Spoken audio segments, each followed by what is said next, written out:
Okay, I've never done anything like this before, so I am nervous, but I'm currently reading SERVAMP for the first time. I've been a fan of the anime for 4 years now, and I've had the manga for like 3 years. I've had it for a long time. I've just never read it because I'm scared. Because I'm so emotionally attached and in love with all of these characters. I've been absolutely terrified to read the manga because I know shit's going to get serious. I know it's going to be different than the anime. I know more stuff's going to happen. And it has from what I've read of Volume 8, and it has been very different. And we're getting into territory that is getting a bit angsty.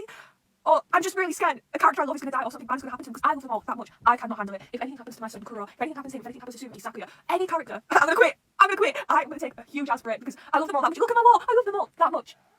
I'm not going to read it if bad things happen to them. But I'm finally facing my face right now and I'm reading the volume. And I'm on volume 8 and I've got all the other ones up here. I'm going to read them. But I'm making this video TF about what I've seen so far just to get it off my chest and my mind. I'm going to say some predictions and some opinions so far. And I think it'll be fun to have it recorded to see later down the line when I read more how my opinions change and stuff. Real quick, I'm going to start with volume 7. I'm not going to go back any further than that because I've already read everything. And I'm going to start with volume 7 because the final battle was so different in the fucking manga than it was in the anime. It's insane. Also, yeah, my energy is completely different than mine's different because I'm recording this next day now. But in volume 7, I can't believe how differently it went.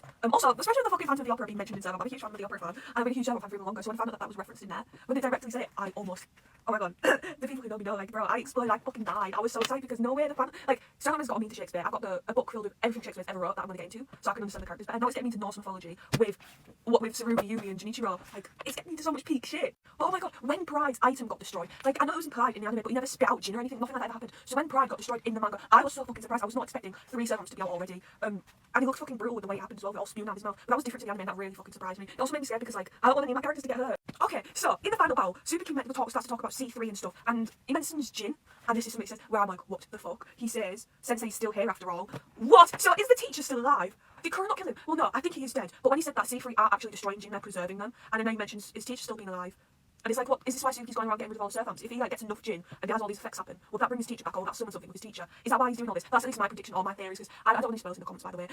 That's at least what I think, because I have no idea, but it's really interesting. It's really, really interesting, because Suzuki could know all this as well, either his teachers told him, or, if you remember, Suzuki was actually a prisoner at C3 at one point, so he could have got information then. But it's also just really interesting, because did the creator bring Suzuki to life for this whole reason? Because he would not let Suzuki see his other family members and stuff, which gets brought up here, which is a scene I really want to talk about, where Kuro's trying to talk it through with Suzuki, but Suzuki's not listening, obviously, because he doesn't like Kuro in this time, because Kuro's killed his creator. Totally valid.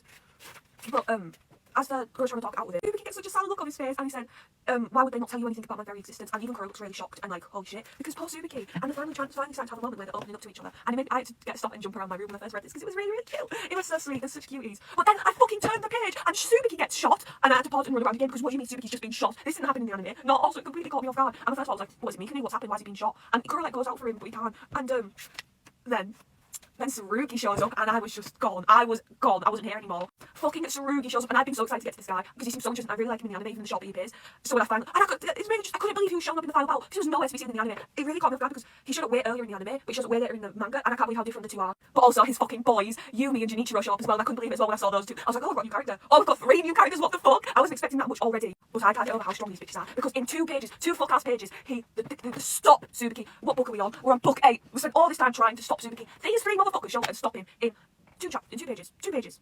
How fucking strong are they? How fucking strong are they? But then the best moments for Ben's happen. The best moments happen is when Suzuki looks shocked, like why Suzuki looks shocked. And then fucking Kuro protects him. He pushes the gun out of the way and stops Suzuki from getting shot. And it's so big. What do you mean he protects him? I'm so proud of him. Because before he would have done that, before he would be like, oh, this is too much trouble. I don't want to do this. But no, look, he protected him and he's so cute. I really love him. I also have a Suzuki plushie. I have loads of SERVAMP merch and it's my birthday soon this month and I'm getting more, so like that's even better for me. Now another thing that happens I really want to talk about is a bit later down the line, the fighting with Suzuki, and then the others, I think it was Junichiro, he does something to Tsurugi and his braces start to fall off that he was tied up with, and they say, mow him down, Balder. Why is he named after a Norse god? But the fact that he's named after Balder really interests me, because the mother of Wrath, from what I haven't seen it yet, I know she's called Freya, from spoilers, I know she's called Freya, and isn't Balder Freya's son? So are they going to have a relationship together? I don't know, no spoilers, but are they going to have a relationship together, Balder and Freya? Because Freya's here right now, Freya is here right now at C3, and Balder's, Tsurugi's here as well, so I'm really excited for them to meet, so I want to see if they have any connections together. I know nothing about Greek and Norse mythology both in general, I don't need to go too much. I know nothing about them, I only know bits from what my partner told me, so he was one to tell me this, and now that I know that they're involved in, now that I know that the gods and Norse mythology involved in SERVAMP, I'm going to get into it myself so I can learn more about the characters and get a better understanding of shit, because Strike Tank is amazing when it comes to symbolism and references and all that, and it makes the story so much more interesting, so I'm really, really excited. Yeah, but anyways, I wasn't expecting him to get his stuff off so quick. I was thought that would be like a big final power-up, but no, it happens really, really fast. But before they get a chance to do anything, there's fucking a wall of fire, and I'm like, what? Why is this fire here? What's going on? It's only fucking Hegan. He's crawling across the party, being so intimate with fighting Lawless and Leet, but no, he sacrificed himself. Stop. One of my favourite things in SERVAMP is the Suzuki family. They are such a strong family. They mean everything to me. They love each other so goddamn much. And Hegan sacrifices himself for Suzuki, and it makes it even cuter with what he says. It's like he's telling Suzuki to leave because they're not ready to fight this guy. And obviously Suzuki's like, I can't leave you because he loves them and he doesn't want to leave his family. But unfortunately he has no choice. And then fucking Hegan says, so I'll be fine. What would we do if you were killed here? Besides, it's all right now. You don't betray anyone, right? With a little smile on his face, and Suki looks really shocked. And that's such a sweet moment. Like, you don't betray anyone, right? Because it throws back to an earlier book where before the war started, they all wanted to go. Suki was like, no, I know I can trust you guys to stay here because no matter what happens here, I won't betray anyone. And that's a little throwback to that, and it's so sweet and cute, but it's so sad at the same time because they all just love each other. Oh, and another thing I'm being told by my partner, isn't the snow? I think that's something else before happening with snow and it trapped in like an eternal winter or something. And isn't that happening with SERVAMP right now with the gin falling down and it's snowing everywhere? Like, I wonder what's going to happen with the gin. I wonder if any more servants will get destroyed. I wonder, like, I'm just really curious as to what's going to happen. But after the war happens, I find it so unbelievably adorable that Leet and Lawless are now temporarily living with Mahiru and Kuro, because oh my goodness, seeing Lawless and Kuro play games together, seeing them be happy with each other. But seeing them play games together and be happy with each other is such a refreshing breath of air, because I've always loved their relationship. They've always been like one of my favourite pairs and duos in SERVAMP. So now that they're actually, I only saw them make up with each other at the end of the anime, and that's all I got. And now I'm reading the manga, I'm actually seeing more of where this relationship is developing, and I'm seeing them actually get along. It's not just, it's so cute to see. But oh my god, right, so you know how Lily was, when his item was destroyed, he started acting differently, he didn't want to strip, he's become more depressed in a way. He's really become more depressed, he's more quiet and shut off now. Well, same thing's happening to Lawless, he's been affected. But in the same way as Lily, he's also been affected, but it's different. And it's different in the best way. It is different in the best fucking way ever, because now he's really, really sensitive, and Lily insulted him once, like, glared at him, and then Lawless got really mopey inside. Like, it's not like I'm this way because I want to be. I just, and then he just starts fucking bawling. And the image where he's bawling is so adorable, but it's also so cute because Lawless and Mahiru are like, oh no, this is gonna be such a pain. This is how he's gonna change. But I'm obsessed with it. I just love how Lawless is acting right now. He's such a cutie. I do know so much needs to be human. I wonder that if when that item's destroyed, if they start what if they start acting like how they were when they were a human? Since like their skin is like broken and no longer designed to be like that, and it's got to revert back to how they used to be as humans. Because obviously they would have had to be altered to be changed. Oh, that's actually cool. Don't confirm that. This is just me spouting things up. So later I'm like, look, I fucking said that. I knew that was gonna happen. Also, Kuro's character development is so fucking amazing to me. Like him saying, I want to call all the 7 for a meeting, but this time we're not going to kill Suki. Actually, we'll talk about what we're going to do. Even surprises Mahiru and Lawless, and just like, yeah, exactly, we'll do that. This is so cute. I just love how he's developing. I'm so proud of him. Okay, now getting more into the C3 talking. Fucking this motherfucker, Tsurugi shows up with loads of crows. I don't know why. Apparently Kuro's like him, but he has a weird introduction. They all call him out for it. But Yubi shows up and he immediately starts scolding him, fixing his scarf, like, oh, you know, you need to do better. You're going to ruin your scarf. You know, like proper telling him what to do and looking after him. And Mahiru's like, is he like his mum? Kuro's me for this. He says, I don't think they'd be like that. More like wife. And here's the thing. I don't know if this is a bad thing to do because I'm only on this volume and I haven't seen anything yet. But I ship Yumi and Tsurugi. I think they are really, really cute together from what I've seen. And then I also kind of ship Junichiro with them as well, but he has... No, I do, I ship those 3. But I can, like, in the ship, I can leave Junichiro out and just ship Yumi and Tsurugi, because I definitely ship those 2, but then Junichiro does come in and I'm like, yeah, I ship him as well. Because there's one time where they get drunk in the back of the car, and Yumi and Tsurugi are flirting so much. Like, the way Yumi's looking at Tsurugi, he's like, I'm gonna bump that little head of yours, and then the next thing he's got him in the head, a little pat in his head, it's like, guys, like, no friends can do that and all, but... What's going on? Because, bro. And then it's a fucking, like, goes to talk about an incident that happens where Junichiro and my bad confused names, where Yumi dressed up as a girl, and then he went to go do something to Junichiro as he was drunk and dressed up as a girl, but Yumi cut them off before they actually said anything, and I'm like, what did you go to do? What have you gone and tried to do to him while you were drunk, bro? It's a bit suspicious, really. And then they start talking about whenever they're drunk, Junichiro always without fail comes to pick them up. And it's like, bro, he picks them up and he'll carry them in his arms and he'll take them to bed and he'll change them. He'll look after them and make sure they're safe. And it's like, I was telling my mum, and she went, that's the partners do. And I was like, tell me about it. Tell me about it. They actually want each other. Because fucking Yumi then goes on to say, oh, if only Junichiro was a girl, he'd be perfect. So you're saying that the only thing stopping you from getting with this man is not the fact that he has a wife or kids, no, but the fact that he's a man. Come on, the course is glass, guys. You know it's legal, right? You guys can get together, because there's no fucking way. And then fucking Tsurugi even tells Yumi in this moment, oh, you need to stop your fetish with girls. It makes you less sexy. I'm just gonna leave that there, because he finds him sexy, bro. I don't know what else I can say to that. Oh my goodness, the best scene ever where fucking Junichiro goes to pick up his kid from daycare because he's sick. But then the kid immediately ignores his father and immediately runs to Tsurugi and Yumi and hugging them. He's like, why are you more excited to see them than your own dad? And then fucking Yumi looks at Junichiro and said, it's like the kid has 3 dads. It's like the kid has 3 dads. Either Junichiro's cheating on his wife, or it's a lavender marriage, or she's getting very lucky on the 3-way action, bro. But when he says that, it's not even me reaching, because Junichiro himself even says, don't say that, people are going to get the wrong idea about us. So it was obviously implied to be like, we're all together. Like, I'm not reaching, it was genuinely implied to be like that. And obviously Tsurugi goes and plays along with it, which is really fun. Now I want to move away and talk about something more serious, which is Tsurugi and Tomura. I don't like this Tomura guy already. I don't know what he looks like, I don't know who he is. I just know that he bought Tsurugi when he was younger and he was a bad man, and he's the reason why Tsurugi is how he is. And that doesn't sound like a good thing, since Tsurugi's really weird when it comes to stuff like, oh, I'll lick your boobs for money, oh, I'll grovel for money, I'll do anything you want, anything at all if you pay me to do it. And if he's like that because of this man, when he was bought as a child, then that obviously really shows that he was abused. Well, it implies that. And then especially when Tsurugi talks to him, his face is completely different to the side we have seen of him. So it's definitely implied that he was abused. And then it also brings up a question, why is Mikuni the way he is? After he left family, because I know he went to C3 and worked with Tsurugi, did he also work with Tomura? And is that why Mikuni is the way he is, with how he's weird with Abel and stuff? Did he abuse them both? But I really don't like him so far. Mahiru's been questioning him a lot, and Mikuni, and they all get weird when he's mentioned. So I'm really scared. I know this is probably going to be next one. Also, I want to make a part 2 because I'm sorry I've been yapping for way too long. But that is my theory on those 2. I really feel like he's abused them and he's a really bad man and I don't like him. So I'll wait and find out. I'm not going to gap about each individual part. I'm going to start talking about things I have theories for, because otherwise I'll make another full-on 3 more videos. But yeah, it says he has 13 years of work history, so that means, sorry, I'm talking about Tsurugi, by the way. Tsurugi goes on to say he has 13 years of work history, so he's been working since he was 13 years old, which, if he's been in C3 since for that long, and been working with them for 13 years since he was 13, that's not really good at all. I mean, he even says here, I'm not a nice person. He's very clearly traumatised, and I think he uses his happy exterior in that as a way to cope. Because all the more was Mikuni shows up, and as soon as Mahiru mentions Tsurugi to him, Mikuni changes in a way we've never seen him before. This is the first time I've ever seen him like this, and it's like, oh, because he's like, you best not get too close to him. This is my crucial warning to you. And then Mikuni says he's already been broken, there's no saving him now. They're using the word broken to him again is what they usually use for the SERVAMP. So it's like, why are they using the term they always used to break SERVAMP in the contract with Tsurugi? Like, what has he once been in need or something, or not that, like, what's his correlation there? But Mahiru brings up a question like, oh, was he broken by Toma? Toma, because he obviously wants to know, me too, Mahiru. And Mikuni immediately gets weird. It's like, oh, have you met Toma? And he's like, no, I've just heard about him. It's like, you stay away from him as well. And it's like, oh, for him to make Mikuni react like that as well, it's like, who is this guy? I'm really worried. I'm really worried as to who it's going to be. Like, will this guy end up becoming such a problem that Suzuki has to team up with them to stop him? Like, that would be good, because then we can get my boy Suzuki on that side. But I don't know what would happen. Maybe. I don't know, but I'm really worried. There's a part of here of Mikuni holding a book and it says Torah, which is Thor, which is a word for Thor. But more the female version. But Mikuni goes on to say, Tsurugi should be considered an enemy that needs to be defeated. That his friendly demeanour can easily throw you off, but it exists only to interfere with us. That thing is not your friend. Why? What? Just, they used to be friends, they grew up together, they shared a room, they were on a team together. Tsurugi knows Abel and JJ, he gets, he talks to them. So what has he done that's so bad to make Mikuni switch up like this and start talking like this? Has he betrayed him before? Has he shown his true colours? Like, have we not seen the real Tsurugi right now? Because we've seen moments where his happy exterior just fades and he's scary. It's like, is that the true him that he's just hiding? Is he like just coping and putting on the front because of what this Tomo guy's done to him? But also Baldo, in Norse mythology, he doesn't feel anything as well from what I've been told. So it's like, oh, he doesn't feel anything. And the same right now that Tsurugi feels, like, it's fake. So obviously it's on purpose to make him more like Baldo. Oh my god, wait, hold on, this is my favourite. I really just want to ask about something. What do you mean we got a full-cast Gilgenstern face reveal? I wasn't expecting, oh, it came so out of nowhere. He looks like an old samurai. He looks so fucking good. He looks amazing. It's like Hageneska's face reveal from Demon Slayer. Oh my god, Hagen, I love how good he looks. My jaw dropped when I saw. And I love how his beard curls up. It's so dramatic, but it's so cool. And I love how shocked Elite is when he sees his face for the first time. He's like, this is Hageneska. I'm like, me? Hageneska, now I'm getting confused. This is Gilgenstern. It's like, me too, I can't believe Gilgenstern looks like that. Okay, and now I know Tsurugi's going to make me cry at one point. He's a very, very empty character so far from what I can tell. Because Mahiru and Kuro get brought to the room where they're going to be staying. And Mikuni's like, why did you choose this room? The room means Tsurugi shared when we were younger. It's like, oh, they shared a room. Why did they pick the exact same room? It's a bit suspicious. But Mikuni goes on to say that Tsurugi doesn't have a home outside. He's stayed underground in C3 for like pretty much his whole life. Ever since he was born, for all 26 years of his life, Tsurugi's lived underground. He's never lived anywhere else. And it's like, poor Tsurugi. Why though? Is it because Toma's born him? He's not allowed to leave. He's trapped. Because no other C3 member goes through this. It's just Tsurugi. It's like, what is he going through right now? It makes me really worried. I really, really hate Toma already. Oh yeah, and you know how I really love Tsurugi. But when they start yapping about, oh, Tsurugi's going to start killing Tsubuki's subclasses to slowly draw him out, and it showed my children, fucking Otogiri, Belkia, Higan, and Shamrock, and I'm like, no. Okay, Tsurugi, I like you, but I don't like you that fucking much. You can leave those guys alone. You can leave Tsubuki's family alone, because if you really did start to hurt any of them, he would be there in a flash. He would not only hurt his fucking family. And it's like, leave them alone. They're not doing something wrong. But they're never doing anything wrong, really. They're just silly and like sushi and like to play games. It's like, no, leave them alone. You're not going to fucking touch them. I'm really, really glad Mahiru immediately says, like, that's going too far. We can't do something like that. We can settle this peacefully. Like, I'm really glad for Mahiru for that. But Kuro then cuts in front of him and he's like, no, I want to talk to Tsubuki. We can talk out before you guys interrupted. We were going to get somewhere. And then this fucking bitch, I think his name's Sayuki. But this fucking bitch Sayuki's like, oh, well, it doesn't matter what you want to do because you're a vampire and your words and opinions mean nothing here. Okay, bitch, fucking bring it on. Who do you think you are? Who do you think you are to talk to Kuro like that? No, like, actually piss off. That really pissed me off when I first read it, because no. And then out of nowhere, fucking Tsurugi pulls up while Mikuni's here, and when that happened, I almost died because, what do you mean they've just met? What do you mean they're finally meeting? I couldn't believe it. But the way they immediately start going at each other, and the way they're exactly like in their personality. Like, Tsurugi even goes along and starts joking with Abel, and be like, oh, hi, Abel, like how Mikuni does, and it's like, they really, really are alike. Is that, and we know Tsurugi's the only way he is because of Tongwa, but it's earlier on that, oh, Mikuni's just a copy of me, he took my personality and copied it. Mikuni's the way I am because of me.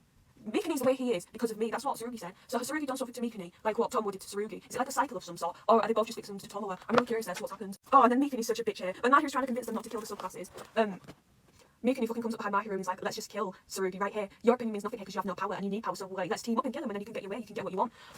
Why are you dragging poor Mahiru into this, whose whole thing is just trying to do this peacefully? If you want to fucking try it, do it yourself, don't bring Mahiru into this, because straight away, as soon as that happens, fucking Tsurugi, does he take his thing off?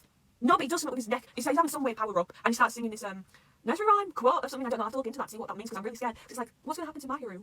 Like, Mahiru didn't want to do anything. Like Miku's such a bastard for, getting Mahiru involved in this when he didn't want to. Like, bro, he just wants to solve it peacefully. Oh, and then something I forgot to talk about because I got sidetracked from something else. When Mahiru first came to C3 and was filling out form, it said races, and then it says humans, mages, vampires, and werewolves. Why did it say werewolves? We haven't seen a werewolf yet, but that obviously tells us there's werewolves about. I don't think actually go to London. Is that where the werewolves are going to come from?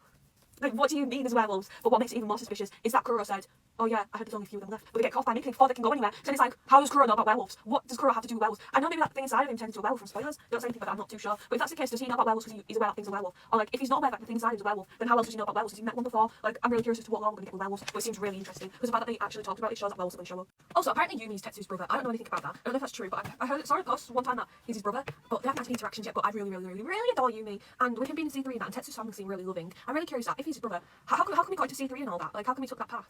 And how come Tetsu isn't aware that Yumi's his brother? Like, yes, they interacted once in the final battle, and it was revealed that they're each other in middle school, but how come they don't know they're related? Or they're not related from seasons as brothers, but they both look very similar to each other, so it would surprise me if they were brothers, but that's another thing I'm genuinely really curious about. Okay, and then something else that happens at the very end in the chibi thing. All they go on Tsubuki's case, and it just shows Tsubuki breaking his nail. He's like, Belkia, bring me the clippers. Alright, yeah, Belkia's not here. Because Belkia's been taken away from him, so he's on his own. And then after that he gets hungry and he goes to ask Saki to go to the shop and grab something for him. But Saki's not here as well, he's all on his own. And it's so sad because he relies on them so much. And they always did stuff like that for him, and they were just a little family, now that they're gone. He can't, like, he's just on his own, and he's got no one to help him or be there for him. And it's so tragic, because it's really just tragic because they love each other so much. And then it even goes back to Saki being like, Saki's still trying to phone Suzuki after Suzuki left. And then after Suzuki's still not answering, he goes to the shop to grab some food. And then he subconsciously grabs food for Suzuki as well. And he's like, oh, fucking Suzuki's cursed me. Because he's so used to going and getting stuff for Suzuki that when he's gone to the shop, he's just grabbed it for him like he normally would. But Suzuki's not here to give him the food, so he's all on his own as well. And Suzuki and Saki's relationship is literally just a dad and a teenage moody son. Because the way they react to each other and always tease and torment each other, it's literally just a dad and a son, and they're so adorable. And that's all I can say, really. Oh yeah, real quick though, the thing I wanted to touch upon earlier with Baldur, Horde,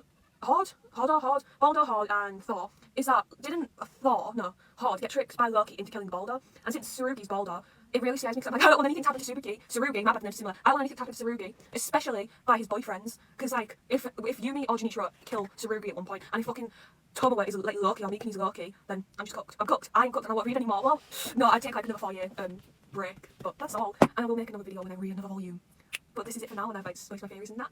Please don't swear in the comments if you decide to post this. Okay, so last time I talked about book 7 and 8, but now I'm on to book 9, and yes, I have got a lot to say, because the shit that fucking happened, just stop it, I can't handle it anymore. Oh my god, and oh yeah, I'm in Kuro cosplay because I was cosplaying and I thought, well, what better way to make a rant video about SERVAMP while in cosplay, because SERVAMP, isn't it? But, okay, so, the last time I talked about how the book ended with Tsurugi going over to Mikuni and Mahiru to fight, and yes, they fight, and I've seen it, and what the fuck? So, Mikuni and JJ immediately get ready to go into action, right? And I was like, oh fuck, this is gonna be a big thing, right? No, the fuck it wasn't, because Tsurugi beat these bitches in 2 pages. He only beat JJ in 2 pages. JJ got fucking slammed. He didn't stand a chance. He got demolished. And JJ's always been described as such a powerhouse, such a strong guy. He's one of the strongest servants. Like, they needed him in the final battle. He's that strong. So for him to just so easily be defeated like that, it really fucking surprised me. Because I was like, well, how strong is Tsurugi for him to just be able to defeat JJ like that? I couldn't believe it. And the next page, he fucking just gets Mikuni the exact same way, like that. He did it so effortlessly. And I'm like, how strong is this dude for him to take down JJ and Mikuni all on his own? Because they've just been known as a powerhouse.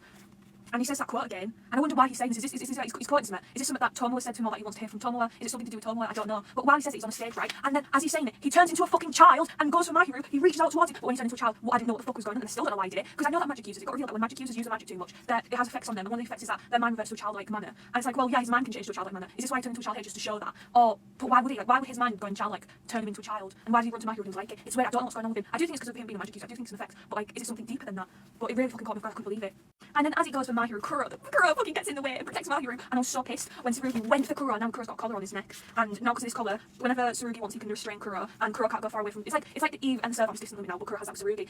But now Kuro's the one who can't go too far away from Tsurugi, otherwise it will have effects and he'll get restrained in that. And it's like, I get why Tsurugi's doing it, but I just do not like to see anyone hurt my son. So when he did, I was pissed. I was like, can you just leave my boy alone? Can you leave my son alone? But I'm over that now. I'm not mad, but still, I'm not going to be happy about it. Oh my fucking god. And yes, as they were doing that, they were talking, right? And then Mikuni comes out of nowhere, calling JJ, and then JJ fucking flies at Tsurugi and bites him. And then Mikuni uses his fucking power on Tsurugi and strangles, does his My Fair Lady power, and Tsurugi starts to fucking get choked. And it also gets revealed something really cool, that Mikuni's power works on the more people you've killed, the heavier the weight's going to be. So it was really, really heavy on Tsurugi, showing that he's killed so many people. And even when they were kids and they were in C3 and they used to work together, Mikuni did that just to show Tsurugi what his power was. And the same thing happened. It strangled him, and Tsurugi couldn't handle it. And Mikuni was like, didn't know what to do, because he wasn't expecting that little Tsurugi would have killed so many people already. And it's like, why had he killed? I know he's been C3 for so long, and I don't blame Tsurugi. I know it's all Tomoe's fault from what I've seen in this book. He's a bitch. Okay, yeah, and while this happened, we do get a Tomoe face reveal. And I'm just going to say, this guy, so far, has already got to be one of my most hated characters in fiction. I cannot stand this cunt, but he has such a fucking cool design.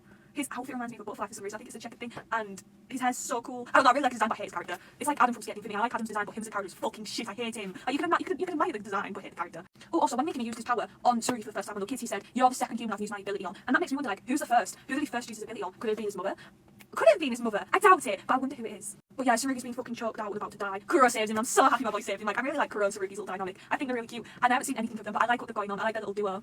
But yeah, Kuro protects Tsurugi, and then of course this fucking bitch Yuki comes in. He's like, restrain the SERVAMP of love! So Tsurugi following orders has to restrain Kuro, and Kuro's even like, what? And that was me. I was like, what? Why am I restraining him when he's the one fucking helping? What the hell? But he got restrained because fucking vampires aren't allowed to use the thing. And even though he's trying to help, Tsuyuki was like, oh, what if he's went and tried to kill Tsurugi? Vampires can't be trusted. And yes, Tsuyuki pisses me off immensely. But I can also get where he's coming from, since his father was killed by a vampire. And when it got fucking revealed that one of the Tsubiki subclasses who were in captivity were the ones who killed Tsuyuki's father, I couldn't believe my jaw was fucking dropped. I never thought it would be them. But it also has me really scared because I don't really give a shit about Tsuyuki's father, but I love Tsubiki subclasses, all of them. They're my babies. So if anything happens, then like when Mikuni was offering, like, why don't we just kill them while they're in captivity? You know, they're right in front of you, you can easily do it. I'm so glad Tsuyuki declined, because if he had accepted, I would have been fucking hell, because I wouldn't have been able to handle one of their subclasses. I generally quit SERVAMP for fucking like 10 years because I can't handle them dying. Also, Mahiru asks Mikuni a question, is the reason you kill vampires because they killed your mother? And that makes me wonder, like, but JJ was the one who killed Mikuni's mother. They killed him when she was trying to kill Misuno. So it makes me wonder, does Mikuni really have something against vampires for that? And since JJ was the one to do it, does he have something against JJ? But from what I've seen, they have like a close relationship, they tease each other. And why would Mikuni start killing vampires over that? that when he was there, he knew the context, and he was the one who used JJ to kill his mother. Like, is there more to it? What is going on with Mikuni and JJ? It makes me really curious, because Mikuni never answered after that, he just walked off, so I think there's some truth to that, and it makes me worried. It's like, oh, do Mikuni and JJ have bad blood with each other? And then it gets revealed again that Tsurugi was in front of Sayuki's father when he died. They were on the same mission, and apparently Sayuki's father was like a father to Tsurugi, and he had to witness him die when he was only 15. No, that's fucked up. There's no wonder why Tsurugi's so messed up in the head if he's had to witness all that as well. And he was like, and then Mahiru asks Tsurugi, like, they talk for a bit, and Mahiru ends up asking Tsurugi, if you understand your enemy's pain, then why? Like, why'd you kill them and that? And Tsurugi says, I don't really understand pain at all. And Balder, in Norse mythology, he didn't feel anything from what I've been told. I don't know from myself, it's just stuff I've been told. He didn't feel anything, and he put on fronts and that, and it's like, this is what Tsurugi's doing as well. Also, I've read one chapter of book 10, I'm just going to say, and I bawled my eyes out over Junichiro. I'll get to that when I talk about book 10. But just knowing what's happened with them being balled up and all that, it's like, leave me alone, I can't take it. But back to book 9. Oh my fucking god, yes. Tsurugi says, I even know what's going to happen from here out. He says he knows what Tsubaki wants, and he knows what his objective is. And he says that many humans want the same thing, and his thing, what he wants lies in C3. And we know that C3 collects Jin and that, and Tsubaki was on about that. So it's something to do with Jin, and Tsubaki's destroying all the servants to get all the Jin out, and C3 take the Jin and preserve it. Is he like wanting to kill all the servants to do something? Like I said a few videos ago, does he want to bring back the creator or something with all the Jin? And I genuinely think that's where this is going, especially since he said, because there are many humans who want the same thing. So many more humans will want to bring the loved ones back. I genuinely think that's what's going to happen. Don't tell me, it's just predictions. Now guys, I'm going to talk about my new favourite moments, all of SERVAMP. From everything I've seen so far, this has to be like one of my favourite all-time moments because it is amazing. It's Mahiru and Kura talking, right? And I'm going to just show the clips down here so you know what I'm talking about. We're going to fight Tsubaki. That is so cute. This is the fact that Kura's actually taking charge now and saying, we're going to do it, only us can do it, we can do it together. When before, Mahiru even got a flashback to before and C3 was like, it's not my business, it's not up to me, I can't do anything, just leave it to everyone else. When now he's saying, Mahiru, I need your help, we can do it. And Mahiru's face when he said it's so cute. And he even put his hand on Kura's shoulder and told him we're going to do the best, we're going to do it. And Kura's reaction, it reminds me of the Kilo and Gon scene from Rex, where Kilo had to look away and was like, Gon, you are like yourself, sometimes you're too bright, I can't even look at you. That's what that scene reminded me of. Mahiru's little cute smile and Kura looking at me like, I can't deal. They're so fucking adorable. And I'm just so happy he's developing. I'm so happy Kura's finally developing and becoming happier and just taking charge. It's so nice to see. Also, knowing what happens in book 10 is so sad now when I see scenes like Junichiro saying, being on Mahiru's side and letting him join the team and being like, and Yumi's like, why are you letting him do it? Why are you so supportive of this kid? And he's like, that's not really it. It's just, well, I guess I see some potential in him. Showing that scene of Tsurugi and Mahiru messing around, knowing that Junichiro probably only let Mahiru in the team so he can help Tsurugi because he sees potential in him. And knowing all that now, when I know what happens to Junichiro and Tsurugi, just makes, I can't even enjoy it being sweet anymore because it just leaves a bittersweet feeling in my mouth, but it just leaves me with a bittersweet feeling and I hate it. It's like, please Junichiro, please come back. Oh yeah, also one thing, Mahiru gets his C3 uniform, right? But when Tsurugi was giving him it was like, oh, this is Mikuni's old uniform. I sleep in it and use it as pajamas. And it's like, what did they have going on? Like, they clearly don't. Tsurugi clearly doesn't hate Mikuni, otherwise he wouldn't use the clothes as pajamas and that. And is he lonely? Does he feel lonely? Is that why he uses that, since Mikuni was once his roommate, his only company and the person there for him? I cannot wait to learn more about these two. So I'm really curious as to why they hate each other now when they once used to seem close and like each other. Also, let me just say, I was absolutely shitting myself with Lawless when this thing was happening with him. I really thought something was wrong, he was going to die or something like that. Fucking bastard was faking it. I can't believe it. As soon as I found out he was faking it after I spent like a week worrying about him, I was just like, is this kid serious? Is he fucking serious? And then when Misa and the next minute comes in and is like, Mahiru, I need Mahiru. And he's like, did you like my acting? And Lawless was like, no way, I'm on the same wavelength with this guy. Like, no way they both came up with the same fucking plan. And even Kura literally looked dead at Lawless and was like, yeah, I'm embarrassed for you. I just can't with them, they're so fucking stupid. There's so many mysterious moments with Tsurugi though, where Mahiru's like, I want to get strong like you. And Tsurugi looks at him and is like, you think I'm strong? And it's like a really different vibe. And Mahiru never gets a chance to question or ask anything, because Tsurugi immediately changes subjects and goes to acting wild. He's really good at doing that. And it's like, why is he, this is the second time now, he says it later on, this is the second time now he said he's not strong. And I wonder why doesn't he think he's strong? Because he definitely is. He's stronger than Mikuni and JJ, from what we've seen. He can beat Kuro, so why doesn't he think he's strong? I genuinely don't understand. But Mahiru even thinks about it, he's like, how did he get so strong? Does he hate vampires? Why does he need so much money? Why does he always live underground? They're all questions I want to know as well. I think he was underground because of Tomoe. I doubt Tomoe would let him leave. I think he's indebted to Tomoe for some reason. I mean, Tomoe did buy him. Maybe he has to pay it off. I don't know why he needs so much money. And I don't know if he hates vampires as well. And I don't know how he got so strong. I think I don't know. It's definitely to do with Tomoe though. Because I just know he's the reason behind everything.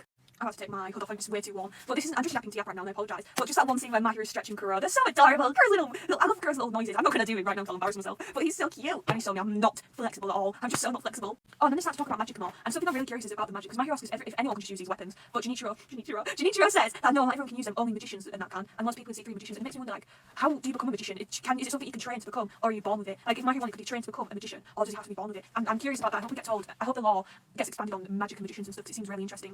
And I don't like how they talk when it's like, oh, Tsurugi C3's ace, he's being trained by Tomoe. And fucking Junichiro's face when he said he had the frown and everything, it's like, I don't like this. Now I'm going to yap about something serious, and that's when the alarm went off. And SERVAMP fans who know what I'm talking about already know what I'm going to go on to say, because when the alarm went off and immediately saw Tsurugi react like that, when I first saw this I was shocked, because I couldn't believe it. I was like, why is he suddenly reacting so weird? What does this mean? Why is he so affected by this alarm? Like, he pulled Mahiru and that girl in close, he was like, I need to stay close, I'll keep you safe, I won't let anyone die, and I'm going to protect you. And at first I was like, why is he so traumatised by this alarm? Oh bitch, I didn't fucking know the truth that Junichiro's wife was killed when that alarm went off. But again, that's book 10, so I can't talk about that right now. But yeah, I was so surprised, and Yumi was trying to snap him out with it, but Tsurugi just wasn't listening. He couldn't get it in his head, he was completely gone. He was like, he could, and then, oh my god, yeah, so Yumi's trying to snap Tsurugi out with it, and Tsurugi's just gone. He's freaking out, he's not himself, and he sees Yumi and he's like, they have no faces. People with no faces all around, it shows everyone around him with no faces. I'm like, what the fuck? I was so concerned at first, until I found out that that's another one of the effects of being a magic user. And I'm like, So will Junichiro, well probably not Junichiro, but will Yumi that go through the same thing if they use their magic and stuff like Tsurugi? But when I first read this, I was shitting myself because I had no idea what was wrong with him. I genuinely was just freaking the fuck out, and I still do now because I'm really worried about him. Oh my god, but that's not even it, right? So after he can't see people, he falls to the ground and these marks start to spread all on his body, and he falls to the ground and he's whirling around in pain as he sees fucking huge marks on him. And I'm like, what are these marks? They never said anything like that about being a magic user, so this is something not related, I think. And Mahiru's like, what's happening to him? I still don't know why he was like that. But after that, he got took to hospital, and it's genuinely worrying me. I hope, well, obviously it's going to be something to do with that bitch Tomoe. I hate him. I hate the way he's abused Tsurugi is just sick and vile, and there's no excuse for it. You know what? I'm going to make a part 2, and I've just yapped about nothing basically. But oh well, I'm going to make a part 2 right now. And then it shows Tsurugi and the doctors with this guy, and they're all talking, right? Wait, I've just found out something, my bad. They're talking about work and they said, are you sure it's not from drinking too much? And Tsurugi says, don't you say I'm still a minor? And Junichiro's like, what are you talking about? How have I never picked up on this before? Because later on when they asked him his age, he doesn't remember his age. I've probably read this before he was just joking around. But no, he's being serious, he's actually forgotten his age. I've just literally figured that out right now. And I know, because they talk about it later when he's asked his age, and he genuinely can't remember. So whatever's happening to him is causing memory loss, or it's fucking with his memory as well. But yeah, and probably just forgot about it as well, because as they're all talking, I don't know why I'm showing you my book when it's going to be on the screen. Fucking Tomoe shows up. I could not believe it when I read this, because why does he show up so early? He showed up way too early, and he's huge! But that's image where he stood there with the thing, it just reminds me of a butterfly. Or I don't know, why do I get butterfly vibes from him? But his design is so awesome. But like, you immediately know something's wrong by the way Junichiro and Yumi react to him. They do not like him at all. And I would have thought that they'd be on his side since they all work together. But no, the fact that they're even against him shows that this guy's a fucking cunt. And Junichiro speaks up, right? He's like, could Tsurugi get some time to rest? He's already in stage 3! He's already in stage 3! What is stage 3? Is this why he's acting now he's with stage 3? Is this because of his magic being, because he's been using magic for so long? Is he now in stage 3? But does Tomoe want him to? Just, I don't understand what's going on. I understand, but I don't know everything yet. And I know it'll all come together because SERVAMP's really good writing. But there's so much I want to know. The more I read, the more questions I get instead of answers. Or like a question will get answered, followed by a different question. But yeah, Junichiro asks if Tsurugi can have some time off work. And as a way to change the subject, this fucking bitch says, oh Junichiro, I'm glad you've come back to work. It must have been really hard on your wife. When I first read this, I didn't understand why Junichiro and Yumi reacted the way they did. I was like, oh, why are they reacting like that? Until I read one chapter of book 10. Or was it in this book? No, it was book 10. Until I read one chapter, and I found out his wife said. And then knowing that now, and seeing this, Tomoe's just doing that to fucking provoke them. He's doing this on purpose. And he's a cunt for it. He's such a fucking bastard. I'm smiling, but it's not funny. I hate him. Oh yeah, and as Junichiro and Yumi are going fucking crazy on this bitch, Tsurugi calls him Tai-chan. And they all, Junichiro, Tsurugi, Mahiru, and Tomoe, there's so many names I get confused. And Tomoe, they all have a reaction and pause and look at him. It's like, Mahiru even questions, he's like, Tai-chan? And I'm questioning as well, what does this mean? Why did they all have a reaction to that? What is going on? See what I mean? There's so much fucking unanswered questions and mysteries going around. It's like, when the fuck did this become a fucking mystery show? Oh yeah, and like I was on about this is the scene where he forgets his age and shit until he's remembered. And when he forgets, Tomoe comes over and he places his hand on his head and is like, it's injuring. I'll ensure that you get some stronger stabilisers. And is that what those things are around him? What does he mean by stabilisers? But like the way he puts his hand on his head, it just seems so degrading. And it just seems, it's so icky. Because Junichiro as well, he immediately goes to him, he's like, he's not your tool to use as you wish. And which is so right, I love Junichiro for that. Please come back. He's not your fucking tool. And I don't know what his game is. I don't know what Tomoe's trying to play right now. But as they're all leaving, right, because Tomoe kicks them all out, he says, until they say, yeah, Tsurugi, it's not like that, is it? It's more like we're family, right? Bitch, what the fuck, yeah, because family don't treat each other like that. Do they fuck? And Tsurugi's face when Tomoe says that to him, it's a smile, but he's not happy. You can tell it's a bit like, yeah. I know, you're not family, you can just fuck off, you little freak. And after that, Junichiro, Mahiru and Kuro are all talking, right? And Junichiro's basically said that he's going to help them if that in return they help Tsurugi. And Junichiro is such a sweetheart. He works at C3, he's a vampire hunter. Yeah, he's going to help them. And he's like, I'm a selfish kind of guy that'll do anything for his friends and family. I was like, that's a good type of selfish. And I really love that he's the reason why Lawless and Misuno and everyone got to meet up. Because he's done it, because he wants to help. Oh, well, he's only helping so Tsurugi can get helped. But you know what, it doesn't matter, like, he's still doing it for a good reason because he wants to help his friends. And in the meantime, it's helping us. But Junichiro's got to be the one C3 member that I trust the most. I really, really trust him. I love Tsurugi and Yumi, but I don't trust them. But I really trust Junichiro. Unfortunately, the fucker's dead. Oh yeah, and then it just cuts to a scene of Tsurugi and Tomoe talking, right? And then Tomoe says, it's been the wish for generations of magicians. If we pull it off, we can finish this. I'll prove that I was right, but don't tell anyone. This is our little secret. Icky. Can a broken egg really not be put together again? What was he doing and where that night? What the fuck are they talking about? I can't even comment on it. I'm just leaving this here as a question for when I do eventually find out what the fuck are they talking about. I genuinely just cannot say anything because I don't even have a theory for this. But like, what's going on? Because he even goes on saying, Mike, tell me what's going on, Tsurugi. Why won't you tell me anything? I'm so sorry, please don't forgive me for this. Will I become God right here and now? Even if they say that they hate you, they know nothing, they can do nothing. You are the man closest to God. What is going on? What does he mean by man closest to God? Say, please don't forgive me for this. Will I become God right here and now? Is this what they mean by stage 3? And he's the one in stage 3, this is why all these effects happening to him. And this is why Tomoe won't let him rest down and keeps pushing him forward because something's going to happen to him if he keeps going. Is this what it means by you are the man closest to God? I genuinely don't. I've said this so much I don't like what's going on. And by the way, I don't mean that I don't like the story. I just like, I want them to be happy. You get what I mean? Oh yeah, and then Pride shows up, alright? And he's acting like an old man now. Lily doesn't strip anymore, he's more depressed. Lawless is more sensitive, he cries a lot. And Pride now is acting like an old man. And I'm mentioning this because here's my question. When the SERVAMP's item is broken, do they go back to acting like how they were as a human? Because we saw a bit in Answer the Garden when we saw a bit of human Lily, right? And we saw how he was depressed and was like, I've never really wanted to live all that much, so I'll become a vampire. We saw that, and now that his item's been broken, he's no longer smiling and happy. He's gone back to being quiet and depressed. How he was when in that little human flashback we saw. So I'm really wondering, when an item is broken, do they revert back to how they were as a human? Is that why Pride's acting like an old man? Is he really an old man but he's just been altered into being a child? Or is he middle-aged? Like, what's going on? That is my theory. I generally think that's what happens when the SERVAMP's item is broken. Because when the item's broken, the contract's broken, and essentially their sin is broken. So if their sin is broken, then they no longer need to act like how they were as a SERVAMP. They don't have to act like that, so they just revert to how they were once before they were altered into being that sin. Oh yeah, I totally forgot about this. I didn't forget, but I think it's that traumatic. My fucking brain's blocked it from memory. Misuno goes on to say, Lily can no longer move. It's been a month since he's lost his gin, and it's been gradual, but he's changing. Now Lily just sleeps for almost the entire day. He's starting to get so thin, it feels as if he's just wasting away. You don't understand how fucking sad this makes me. Lily's one of my all-time favourite SERVAMP characters. He's up in top 10, definitely. I've loved this man for 4 years, and now this is happening to him. And it makes it even worse knowing that Misuno has just been stuck having to watch and not being able to help, because to me, they have a father and son relationship. They love each other, and they're so adorable. So for this to be happening, it's really bad, because Misuno even says, I don't want to say it, or I know his situation has taken a turn for the worst. I don't want to think of it, but worst case scenario, he may die. And then I'm just going to say, I know Lily eventually betrays them. I don't know who he betrays them for, why he betrays them, what happens, if it's a serious or bad or whatever, what happens later on. But I know people start to dislike Lily later in the manga, and I wonder if, because he's in the state, does Tomoe offer him something, and does Lily take it, and that's why he betrays them so he can become better again, and does he go with Tomoe? I don't know why he'd betray them. I can't see him, because again, I can't see him doing anything to make Misuno hate him, right? Because the whole reason his contract was broken in the first place, and the trust between Misuno and Lily was lost, was because Lily lied to him, because Lily didn't want Misuno to know the truth, because he was that scared that when he found out the truth that Misuno would hate him. So I could not see Lily betraying them, and betraying Misuno and hurting Misuno when he was once so afraid of Misuno hating him. And I'm wondering, does he do this because his iron's been broken? Like, is it not how Lily was seen? Is he only acting like this because his iron's been broken? I generally think that's the case, because there's no other fucking situation I could see him doing this. Thankfully, Junichiro comes to the rescue and he's like, oh yeah, let's get Johannes in and let's have Johannes have a look at what's going on. I love Johannes. I really hope Johannes finds a cure to whatever's going wrong with the servants. I will not be able to witness this happen to Lawless and Pride as well. It will generally just take me out. So I hope that Johannes can come up with a cure for them. And then we are introduced to Jill and Ray. And I'm almost 100% sure that these are the mother of Wrath subclasses, and they're talking to my boy Shamrock. And like, Jill and Ray's designs are fucking amazing. My favourite one is the one with the rabbit. I think that's Jill, or it's Ray, I don't know, I can't remember, but the image will probably say anyways. But my favourite one is the one with the rabbit. I really like the guy with the sharp teeth, but the rabbit, the bunny costume is just really cool. And they offer Shamrock a way out, they're like, come escape with us, and Shamrock does actually take the bait, which I'm really glad, because, yes, oh my god, because he was set to be executed!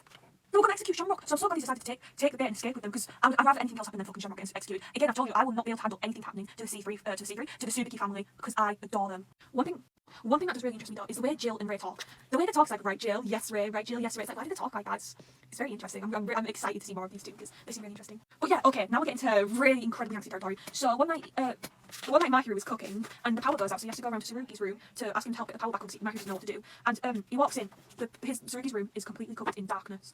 There's food, clothes. It's a mess. It's like a depressed person's room. That's how I can describe it. It's so messy. There's things everywhere. There's photo frames, there's picture books, everything. And while he comes in, he hears the shower running in the bathroom, and he goes and he looks in, and the shower's just running on the ground, water's going everywhere, and Tsurugi's laid asleep in the bathtub.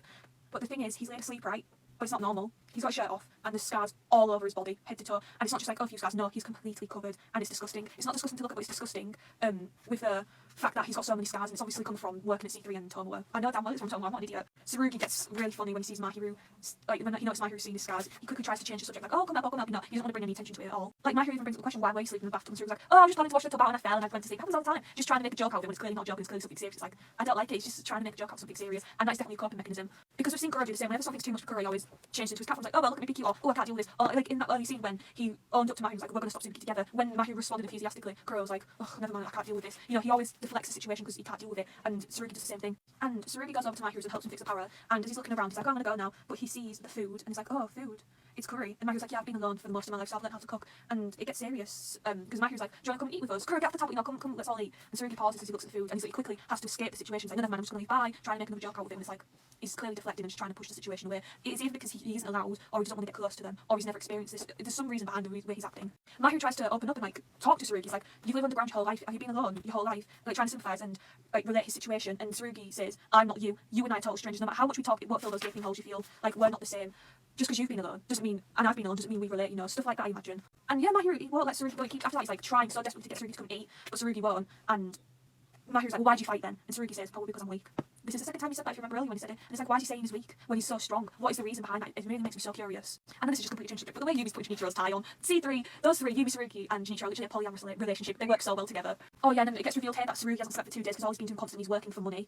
And then before anyone can be concerned about him, he immediately brushes it off and makes jokes and jumps around and leaves. And it's like, what the hell? He drops something serious and then he doesn't let anyone take it seriously because he immediately deflects. And then it gets revealed that Tsuyuki is a Loki, so we're actually fucked, okay? So in Norse mythology, Hord was tricked by Loki into killing Balder. And we know Hord, or Hordor, is Yumi, and Balder is Tsurugi, and Loki is Tsuyuki, and Thor, I think it's Thor, yeah, Thor is Junichiro. And if it is going to follow the myth, I can see why, since now that Tsurugi's killed Junichiro, Tsuyuki could use this as a way to get into Yumi's head and worm his way in and get Yumi to kill Tsurugi. I don't think Yumi would ever kill him, because they're boyfriends and they're just the relationship. But now that Tsurugi's killed Junichiro, it opens up a different thing, especially what happened with Junichiro's wife and everything. So I'm thinking Yumi may snap. And I can also see it happening with the way Tsurugi's treating Tsuyuki, saying like, you're weak, you're useless, you're just a burden on our team. Oh, and when Tsuyuki asked him, did you run away when my dad died? And Tsurugi was like, maybe I did. You know, all that torment, and I can totally see why Tsuyuki would want Tsurugi dead. And with him being Loki and Tsurugi being Baldur, it makes it even worse, because it's like, this may actually happen. And then at the very end of the book, Jill and Ray escape, and their designs are incredible. And Shamrock gets out behind them, and then it shows the Mother of Wrath at the end. And they were like, we want everyone in this building to go and release the Mother of Wrath, otherwise we're going to blow it to bits. And it's fucking awesome. And that's all I can say, because one amount of time and that's the end of the book. My fucking book's just broke, what the hell? I'm gutted. I'll have to buy a new one. But yeah, also, when the fucking alarm goes off again, we see that Tsurugi is starting to go react again. So obviously not going to be bad. And book 10 fucking proves it's going to be bad, because he kills Junichiro! I'm making another yapping about SERVAMP video, but this time I'm in my Mother of Wrath cosplay. The last video I did I was in Kura, and now I'm in Freya. And I thought, the reason why it took so long is because I had to wait to cosplay the Mother of Wrath, because if you guys are a SERVAMP fan, I'm going to be talking about book 10. And what better time to cosplay Freya when she's literally in this book, and she's so amazing! I got the Mother of Wrath cosplay before I knew about her. I only knew about her in the anime, and I just love the design that much. I was like, I have to get her. And I'm so glad I did, because I fucking adore her character. Okay, so book 10. The smiles are now gone. It's not funny. Junichiro. That's right, this book is Junichiro's death, and it's genuinely just fucking tragic. Right. Okay, so the book begins with Jill and Ray escaping, and then obviously it shows me, because, oh my god, I love the Mother of Wrath design. She's stunning, as well as Jill and Ray, and I'm in love with Jill and Ray in general. They are amazing characters. Okay, so the alarm goes off again because they've escaped, and Tsurugi immediately runs to Tomoe, and he doesn't know what to do. He's asking him for help. He's begging, like, what do I do? Tell me what to do. Anything. I can do anything. And Tomoe, oh my god, I just want to say I would fucking do anything to kill this man, because I've already read volume 11. That's as far as I am. I want to kill Tomoe so fucking much. It's not even funny. He just fucking puts the hood on and he's like, kill them all and restore the peace. And plus Tsurugi, I hate how Tomoe's using him. I hate how he's using him so bad. Tsurugi's literally my son, and I love him so much, which is ironic since Freya's the son of Baldur. But yes, anyways, we've got Eden. I think that's her name. The Mother of Wrath's Eve. She gives Mahiru the credit card, and Tomoe shows up, and he's like, I'll take it over from here. It's like, okay, bro. But yeah, Tsurugi immediately goes to get into action, and Mahiru stops him. He's like, tell Tsurugi! So Mahiru's like, tell him, don't go alone, you're gonna break if you go alone, which is true. Tsurugi's at his limit right now with the magic, and if he does anything else, then it's gonna push him over the edge, and he will not. Again, like, Junichiro was saying, he won't be able to fight anymore and shit, like, Tsurugi's at his limit. But you know, as Mahiru's trying to convince Tsurugi not to do it, and that we have to talk to them and stuff, Tsurugi's really just like, oh, that's fine, I'll just kill them, there's no need for stuff like that. And he restrains Kuro, and he's just saying, like, there's nothing worth keeping him alive for, and you can see on the screen, the look of his face is so sad, because it's like, you can tell he's not in the right mind frame. He's trying to convince himself that this is okay. He's trying to cope, and you can tell he's not okay at all. And then Tomoe's like, this kid's in your way, so you already take him out. You know that's what you're supposed to do. Take out anyone who's in your way, and that's it. Tsurugi goes to attack Mahiru, and you can tell he doesn't want to again, the look on his face. And as they're fighting, Mahiru's like, Tomoe, can you not see the look on this guy's face? Can you not tell he's screaming out for help? Why are you ignoring that? Why do you keep pushing him? Oh my god. And fucking hell, do you know what the bastard says? Do you want to know what the bastard fucking says? He's like, can't hear them. I'm ignoring them, actually. Well, he's got that stupid shit-eating grin on his face, like, okay, Tomoe, okay, I see how it fucking is, you bitch. Oh my god, you don't understand the amount of times I've read this, I wanted to jump through the fucking page and jump in like, fuck, so you just fucking kill this bitch because I hate his guts. But fucking Tsurugi attacks Mahiru, and Mahiru's on the floor, and he's got this weird black thing attacking him. It's some sort of magic, and I don't know exactly what type of magic it is. Like, I don't know what it's doing to him, but it's got him on the floor, restraining him in a way as well. And as, no! And then fucking Junichiro shows up to save Mahiru, and not really, he like shows up to stop Tsurugi and also save for Tsurugi, because Tsurugi doesn't want to do this. It's not his fault. I don't blame, like, genuinely, I'm not just trying to excuse his actions and blame on Tomoe, but that is genuinely, there's nothing else I can do because it's not his fault. Genuinely, if it was his fault, if it was something Tsurugi was at fault, I would tell, and I wouldn't excuse, I would say, right, he's at fault for this, but there's nothing, it's not his fault. He's been abused and manipulated and forced into this. He can't help it, it's genuinely all Tomoe's fault. But as Junichiro shows up to help Tsurugi, Tomoe's like, oh, you're a spy, aren't you? You're the one who's let all of the servants out. It's your fault, isn't it? You're the mole. And Junichiro's like, damn right I am. I'm not going to follow you anymore, and I want to help Tsurugi. And then because of this, do you want to know what that bastard says? Tsurugi, kill Junichiro. Oh my god, I've got voice notes I sent to my boyfriend when I read this, and I was jumping around freaking out, almost like screaming and shit. So I was like, there's no way, 'cause I ship them so much. And it's not even just about the shipping, it's about their relationship in general, how much Junichiro actually means to Tsurugi. Like, you can tell Tsurugi isn't close to a lot of people, but he's definitely close to Tsurugi and Junichiro and Yumi. Like, and that's rare. They've been with him forever, and that's rare because he hasn't had a chance to get close to many people because of Tomoe. And now again, because of Tomoe, he's losing someone who he was close to because of him, and it makes it so much worse in the fact that Tsurugi isn't just watching this happen. He's the one who has to do it, and he can't disobey because his mind's that warped. He can't go against it, and that makes it so much more worse because he has to do it. He has to live with those bloods on his hands and those regrets. Again, yeah, like, are you disobeying my orders again? And then that's Tomoe, and then Junichiro's like, you can make your own choices, Tsurugi, and literally Tsurugi falls because imagine having these two people you love or respect and appreciate yapping in your ear, telling you to do this and telling you to do that, and then you're torn because on one end the one's like soulmate, your best friend, you love her, and then on the other one is your abuser, the one who raised you, the one who's done all that for you. It would be really hard. And as a way to cope, Tsurugi gets up and he's like, I need to protect you, Junichiro. I need to kill you for your own protection. And I'm sure you already know, but Tsurugi's genuinely just saying this to try and justify this in his own mind. This is what I mean with what I was saying earlier. He's so far gone that he can't cope with what he's doing. He can't handle doing anything to Junichiro, that he has to try and warp his own mind into believing that what he's doing is the right thing. And also, this video almost like I could just be talking about Junichiro's death because I'm already 4 minutes in and I'm not even halfway through. Like, I really want to yap about Junichiro's death because it's such an important part to the characters and the story. And to me! I was so sad! And it then gets revealed that we've always heard of Junichiro's wife, but we've never got a name and we've never really seen her. We're just like, we've only ever like heard of her. And now we find out why, and that's because she's dead. She worked at C3 with him and she's dead. And it was all because one single subclass escaped. And it shows a panel of Junichiro holding his wife's body. And it's so sad, poor Junichiro, because it also cuts to a thing where Yumi's punching Tsurugi, and it gets revealed, like, Tsurugi was there that night. The night she died, Tsurugi was there, and he was on patrol. Like, he was there, he should have killed that vampire, but he didn't. So Yumi's punching him, like, why the hell were you not there? You were on duty, but you didn't do anything. What the hell are you and Tomo up to? And it's Yumi's the one who's acting out, but Junichiro isn't, because he was like, well, before I get into that, because it's not here yet. And Tsurugi's like, I didn't hear the alarm, I spaced out. And that's understandable, because abuse victims, they do dissociate, and especially what's going on with his mind right now, the magic also taking a toll. It would have been to do with the magic, him dissociating, the abuse, everything would have added up, and it's not a surprise that he didn't hear the alarm, because he wasn't in his own mind frame right then. And he gets on his hands and knees and he's apologising for what happened, because he spaced out, he didn't mean for this to happen, and he's so guilty, and he's apologising to Junichiro, and Junichiro's just looking at him and he's like, there he was, head down on the floor in front of me. It only made things harder seeing my best friend like that. And after that, Junichiro leaves C3 to go and raise his kid. He couldn't stand to see Tsurugi like that. He couldn't stand to talk to him. And he needed to heal and grieve and needed to be there for his son since he was on his own now. And he left C3. And then it shows a heartbreaking part where Junichiro's talking to his mum and he's like, I'm so glad you're here, mum. I couldn't get him to stop crying and I can't do this on my own. He's always crying, he won't settle down with me and I can't do it without my wife. And his mum asks him, why don't you come home? And me and your dad can help you with him. Break the lease on the apartment and you'll never lose the time you had with her. Right, Jun-chan? And he says, stop calling me Chan. I'm 25 now. I'm a father, And it just shows him breaking down crying on the floor as his mum holds him. And she says, it's alright, you were always a strong boy. I know that better than anyone. It's alright, come home, Jun-chan. Poor Junichiro, man. It's not fair at all. He lost his wife, but not only did he lose his wife, he also lost his best friend. And I don't think Tsurugi's at fault. But again, I can understand Tomo and Yumi because what else do you do in that situation? It's just tricky for everyone involved, especially for Junichiro. And it gives us a flashback of a teacher doing the register. And it's Junichiro, Yumi, and Tsurugi all in class. But when the teacher calls out Tsurugi's name, Tsurugi's not answering. It's not registered, he's just not answering, and Junichiro reaches out and touches his shoulder, and you see baby Tsurugi turn around and looks, you tapped him, as he's got all these eye bags, he looks thin, he's shaking, he's confused, and it's like, that's definitely a victim of abuse. And I doubt it's going to go down the sexual path. I think it's just physical abuse. Because if you're abusing that, especially as a kid and someone touches you from behind, or you're space down, someone touches you, you're going to get startled, you're going to shake, you're going to be like, what the fuck? And he looked really scared, and I really like how Strike Tanka portrays abuse. Like, she portrays it well. You can tell he's traumatised and fucked up by what's happened to him. And then we get to see Junichiro's fucking powers in action. He says the thing that activates the spell, and he's like, even to this day, I can't trust you. Let's talk about all the things that have happened in the past. Let's talk about the old times. Let's talk about it. And yeah, he's saying this to Tsurugi, but this is also his spell. So it's like, this is the reason why he's going to do spells, because we learn how magic works later on, which I'll talk about later. But not his powers being called Ring a Ring, which kind of reminds me of Ring a Rosies. And that podcast with Nursery Rhyme is all about the plague and death and shit, isn't it? It's like, oh, his powers Ring a Rosies! And he dies, and like 5 pages later, like, fuck you, Strike Tanaka. And the fighting and Junichiro's winning, and which is really good, he's winning. But as he's winning, fucking Tomo for his speaker starts saying this rhyme, this word, which is a spell. And it starts to strangle, like Tsurugi's always had this black colour around his neck, and it starts to strangle him as he like falls to the ground as it's happening. And like, you can tell on his face, he's not in control of what's happening. Tomo's doing this to him, and as it's happening, he pulls a huge sword out of his neck, which looks fucking awful, first of all. And then this one's called Baby in the Dark, which goes back later to the future where, and like just in general, where Tsurugi's like, we were both born in a dark room with no windows. And this is a running theme with Tsurugi. And also, can we talk about the fact that Mahiru is pinned down forced to watch this? This is the first time Mahiru's ever going to say anything like this, because you have to think like last month he was a normal teenager just gone through life, and now he's witnessing stuff like this. I feel so sorry because this must be so fucking traumatizing. The fact that he's witnessed the first death ever. This is the first person who's ever seen die. Oh wait, his mum. But like, you know what I mean? He's just forced. Like, this is different as one died in the crash, which was fucking traumatizing. But he's pinned down right now, forced to watch these two fight, and even he's like, what are you two fighting for? As he has all these flashbacks and memories of these two. And then Junichiro's like, why are we fighting? That much is obvious. Adults are always fighting over unforgivable acts and what they want to protect. Everyone is fighting over everything. And it goes back to another flashback.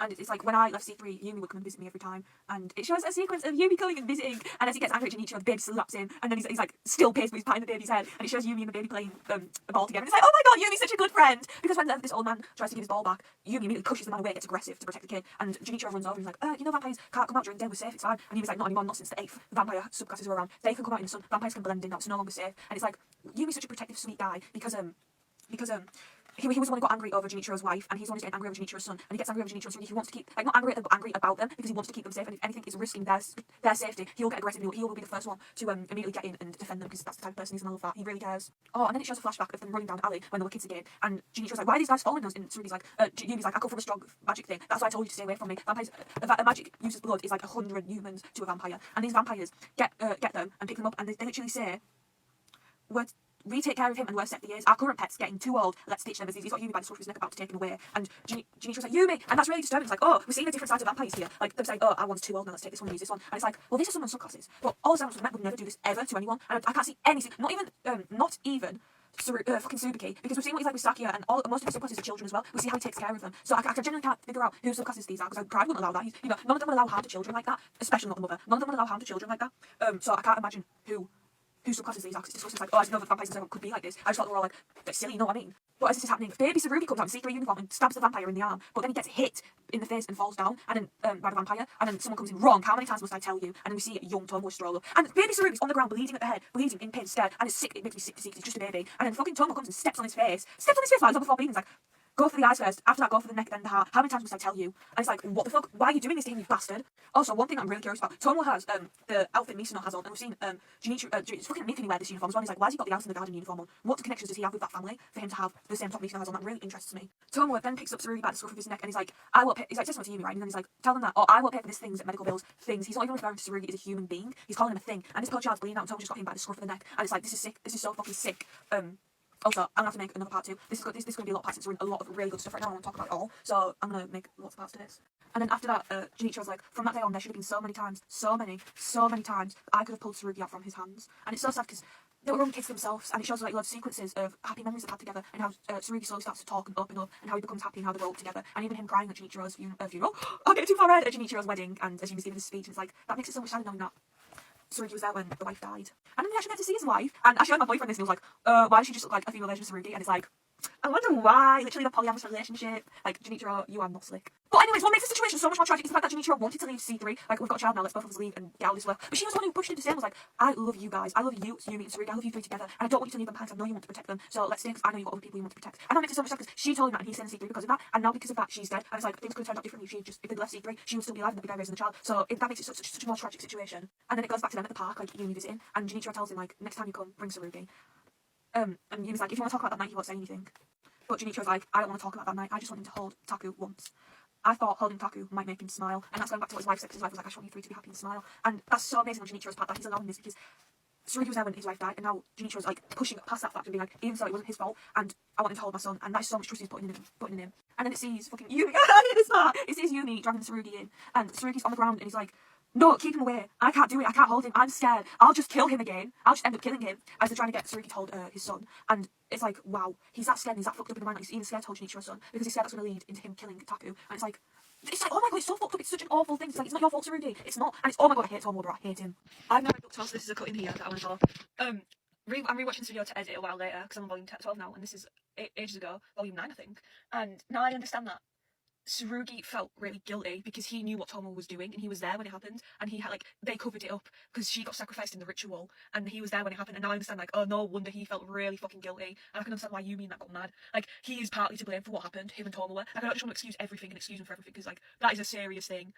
Like, he never did anything to stop Tomo, and I can understand that he was scared and that he didn't want to stop Tomo because of the abuse and stuff. I can understand that, and I sympathise with him there, but then again, it's a life lost. And I can understand why, even though he'd be scared because of the abuse and he doesn't want to do anything, I can understand why they'd be mad as well, because like, well, Yumi's lost a woman he loved, and Junichiro's lost his wife. I can totally understand, and I can also understand that Tsurugi felt really guilty. And they still tried to make him hold the son, and he's like, wait, no, I can't, I won't, I can't. And then the baby's placed on his lap, and the baby looks up at Tsurugi, and Tsurugi, oh my god, I don't know if you can see the panels there, he's freaking the fuck out. And then the baby reaches up towards him, and Tsurugi's looking down at the baby with tears in his eyes, shocked. And then it's such a cute scene, it's such a cute moment because the baby starts pinching his cheek and it doesn't bring the smile to his face. And Junichiro tells them, I'm not going to give up. After all, we always laugh best when the three of us are together. And that's such a sweet moment. Junichiro really loves them so much, to the point where he'd do anything for them, anything so all three of them could be happy together. His wife even knew that. And it's so sad that Tsurugi was that scared of himself and that fucked up that he's even scared to hold the baby just because he's scared that it's going to happen again, like he'll die, and he blames that shows that he blames himself for Junichiro's wife's death. And it's like, no, poor baby, it's not your fault. And after this really cute flashback, I turn the page and it's like, don't do it, Tsurugi, as Junichiro gets killed. And it's like, why would you show me all these flashbacks? Make me happy, make me like, oh, poor Tsurugi, these three are so cute, and then show me that. He slashed all the way from here, all the way down to here, huge slash, and it's like, and also, what I find really interesting, it shows his necklace being broken. One of these I got destroyed, it showed that when Laws, his necklace got broken. This is a running theme, which I think is really cool. Again, this is something I've just noticed as I'm fucking editing the video. Look at Junichiro's wife's earring. My bad, guys. Look at Junichiro's wife's earrings. And then look at his necklace. He has his wife's earrings as a necklace. Now, I don't know if they're matching stuff, or if after she died, he took it and turned it into a necklace so he could carry a piece with her wherever he went. Oh my god, that makes it so much sadder, guys. I fucking can't cope with SERVAMP. But the time gives you a break after that, because next thing it shows a big 2-spread page of a scene. It's like, the paper aeroplanes you made always fly the furthest. Teach me how to make one, Tsurugi. And then it shows Junichiro going home and he's like, Mom, I'm home, this is my friend Tsurugi. And the mom's like, oh, Junichiro, welcome home. Hello there, Tsurugi. How was school today? And it's like, I bet Tsurugi's never been asked that before, you know. I bet that's the first time he's ever been welcomely opened into a home and asked that question. So he got beat by his biological family, gets beat by Tomo. He's always been used as a tool. And now it's like, how was your day? Hello, welcome, it's nice to see you. And it's like, I bet that poor boy's never been greeted or even asked that before. And that's just such a simple thing to like be asked. And the fact that he's never had that before makes it so fucking sad, and shows how abused and tormented this poor boy's been. Because it's like, it shows them as little kids, and Tsurugi's like, can I call you Jun-chan too? And Junichiro's like, yeah, let's play together sometime. And it just shows Junichiro laid down on the floor with Tsurugi over top of him. And Tsurugi's like, no use for me anymore. You really can do it if you try, can't you, Tsurugi? Fuck you, Tomola. Poor Tsurugi, and that's it. That's Junichiro's death for you. I had to make like a 13-minute rant about it because, oh my god, it's not even funny. It makes me so sad. I love them so much. And theories is that Junichir's coming back. He's coming back. He's so coming back. He dies on book 10. Why is he on the cover of book 13? 4 books later. He's coming back. He is coming back. I'm quoting this now. I will die on this hill. Junichir's fucking coming back. I don't have to really say anything because look. Bro, he's coming back. He's going back. He's coming back. Trust. After this, Tsurugi runs off to go kill the other subclasses that have escaped to go continue his mission. And it shows him like as he's going and running, he's like killing and killing while climbing. I've got to go to the very top. He's waiting for me at the top, and it shows like a child. And I'm like, I wonder who this child is. It's like Tsurugi's inner child. Is this what he's trying to reach? Because like it's told many times that he's never been able to grow up. And I wonder if he's running to his inner child. And then as Kuro and Mahiru's journey, we see lawlessly Hugh and Tetsu show up from a little hole and they drop down. And Mahiru's immediately like, take Junichiro and get him to a doctor if he needs help. So without hesitation, Tetsu picks him up and he's like, I'll go. He's Yumi's friend, so I won't leave him. It's like, oh, I know you knew Yumi when you were younger, but why do you care enough? Because like, for what I know, you guys don't have much of a relationship, unless you guys are siblings. I'm so sure they are. I'm so sure they're siblings, bro. They both have blonde hair, blue eyes and shit, and they're both really strong and shit. And it's like, you guys are fucking siblings. Oh, and then the little pride says, it warms my heart to see a youngling like you helping out. I'm grateful. And Tetsu smiles at him and he's like, yeah, you always told me that was one of my good points. Oh my god, that's adorable. Oh, I love Pride and Tetsu so much, bro. They're so cute. I'm skipping over some stuff because I've got nothing to say about it. But lawlessly end up doing that I'm an angel bit again. That classic I'm an angel bit. And also, they haven't done that since. The Lawless's item got broken. So it's so nice to see them bring it back. It's so cute. And Lawless is like, well, we do still have a servant that can fight. We'll just bring Big Sis Raph with us. They're gonna come get me, guys. I fucking love Raph. And Kuro's like, do you even know where she's being held? And he was like, unlike Yori, I don't rush into thinking. I've done research. And it shows that when they were with Johannes, Lawless went and looked through things and he found out where the files are and he knows where Raph is right now. So he's gonna go get it. And you know earlier how Mahiru's with Eden, I think her name is. She gave him the keycard, didn't she? So now Lawless is gonna take that with Lee and they're gonna go use that keycard to free Raph. I'm just gonna pop this up here. It shows a map of where everyone is. So this is like the plan that they're gonna do. Right, okay, now I'm gonna speak. Okay, so after that, fucking Jill and Ray show up and they're going to go try and get to Raph's cell like it showed in that map. And then again, they run into Tsurugi, like the map showed. They run into each other. And Tsurugi's like, I'm wondering why you two want to kill me. And then they're like, huh? And I'm like, what? Again, this is Tsurugi. This is how Tsurugi's mind is making things work. He thinks they want to kill him, so he's justified in killing them, stopping them, because they haven't done anything wrong, really. So he's like, why do you two want to kill me? And I'm like, what have we done? And this is just Tsurugi's way of helping himself cope. Also, they're like, well, anyways, we heard that the servant of Raph is scheduled to undergo some harsh experiments, so we'll come to free because we'll let him have Big Sis go through that. And it's like, well, what the fuck? See, C3 are fucking cunts. They're not neutral at all. Like I was just saying earlier, they're a dictatorship. They just fucking want to say they're neutral, so no one can do shit to them. They're not neutral at all, the bastards, because you're neutral, you won't take an experiment on them. Like he did to Tsubaki, and that's why Tsubaki fucking probably loves revenge. I know it's the teacher, and probably that as well. And it's like, guys, I genuinely think at the end they're going to team Tsubaki or some shit, and they're all going to try and fucking stop Donald. And then Tsurugi's like, is that so? I haven't heard that, but it sounds likely. She must be very important to you. That's why you're fighting for her. Tsurugi, what the hell are you doing? There's nothing more to discuss. And then he shows Junichiro's hand and he's like, yeah, sorry. And we could have seen that Tsurugi was starting to like open up a little there. He was starting to question and like talk to Jill and Ray about like, it must be nice to have someone that important to you. And it shows Junichiro, but before Tsurugi can even get deep into that thought, Tomo cuts him off because Tomo doesn't want Tsurugi thinking anything or getting out of the script or anything. So he's being like, Tsurugi, fucking get it back into action, because Tomo does not want Tsurugi to break away from him. He wants to have his mix in him still. And then Tsurugi's like, is it really right to kill him or to protect something? I just don't know anymore. Kagami Tsurugi, age 13. And again, this is his mind being gone. He's fucking age regressing because of the magic, because of the abuse and everything. He's not even aware of what age he is. He doesn't know. He doesn't know what's right or wrong anymore. He doesn't know what he should be doing. So he just follows orders because he doesn't know what else to do. So these two start fucking fighting, and we get to find out that Jill's powers is fucking water, and it's called Forbidden Lover, which I'm curious about. I wonder why that's his name. Like, are we gonna get? Do you think we'll ever get a backstory with those two? Like, will we ever get a face reveal or anything? But I wonder why his name's called Forbidden Lover. It's like a specific name for a water user. But so Jill's power is water, and then Ray's power is if he puts his fingers like that. Something like this. I can't exactly do the motion myself, but like a photograph, then it's called illumination. And if he gets you in that when he does that, your whole body freezes. So that's what they do when they fight Tsurugi. He'll do that, stop Tsurugi, and while Tsurugi stops, Jill will come in and he'll spray him with the water. So it's like a combo attack. So Tsurugi can't fight back and do anything because he's stuck. But like that's what you think. But Tsurugi's too fast that he immediately bashes back, and when Ray goes to do that again, Tsurugi's that fast, Ray can't get him, he only manages to get his leg. So then fucking Tsurugi has a chance to go with his sword at Jill, and just is about to blast Jill. Fucking Ray gets in the way and sacrifices himself like to protect him. He puts his hand in front of Ray's neck and the sword goes into his hand. And Jill's like, Ray. And then Ray's like, don't worry, Jill, here he comes. And Tsurugi doesn't give him a chance, he immediately blasts him again. So like, it's just a constant fight. And I was so worried about Jill. So I was like, no, not Jill, he's just been introduced, don't kill him off already. But I'm so glad Ray protected them. They're such cuties. Him admitting that, from what I've seen with those two so far, I do ship Jill and Ray. I think they're really cute. And as they're fighting, the power goes out, and Lawless and Lee were there down there trying to get Raphael, and when the power goes out, her cell actually opens up. Or should I say, my cell? Her cell actually opens up, and Lawless is like, it's open, I don't know why, but look, sis, your cute little brother Lawless trying to come to save you. And Lee's gone so dopey this arc, he's so fucking special, bro. He's just in the corner like, be quiet, I'm tuning into the spirits of this room. And he's got talking about fairies and everything. It's like, Lee, you used to be so wise, what the fuck's happened? He went from giving so much little wise shit to Lawless to just being his own, like, Lee's just so special, he's just in his own little world, I love him so much, he shouldn't even be involved. But as Lee's doing this, Lawless goes in and he's like, woohoo, also, I have no freaking clue what all this crap's about, but cool. Wait, this isn't the time for this. And as he's doing that, you can see on the screen, look who shows up. Bro, she's so pretty! She's so fucking pretty! I love Raph so much. I love her so fucking much, bro. And I'm so gonna have a cosplay.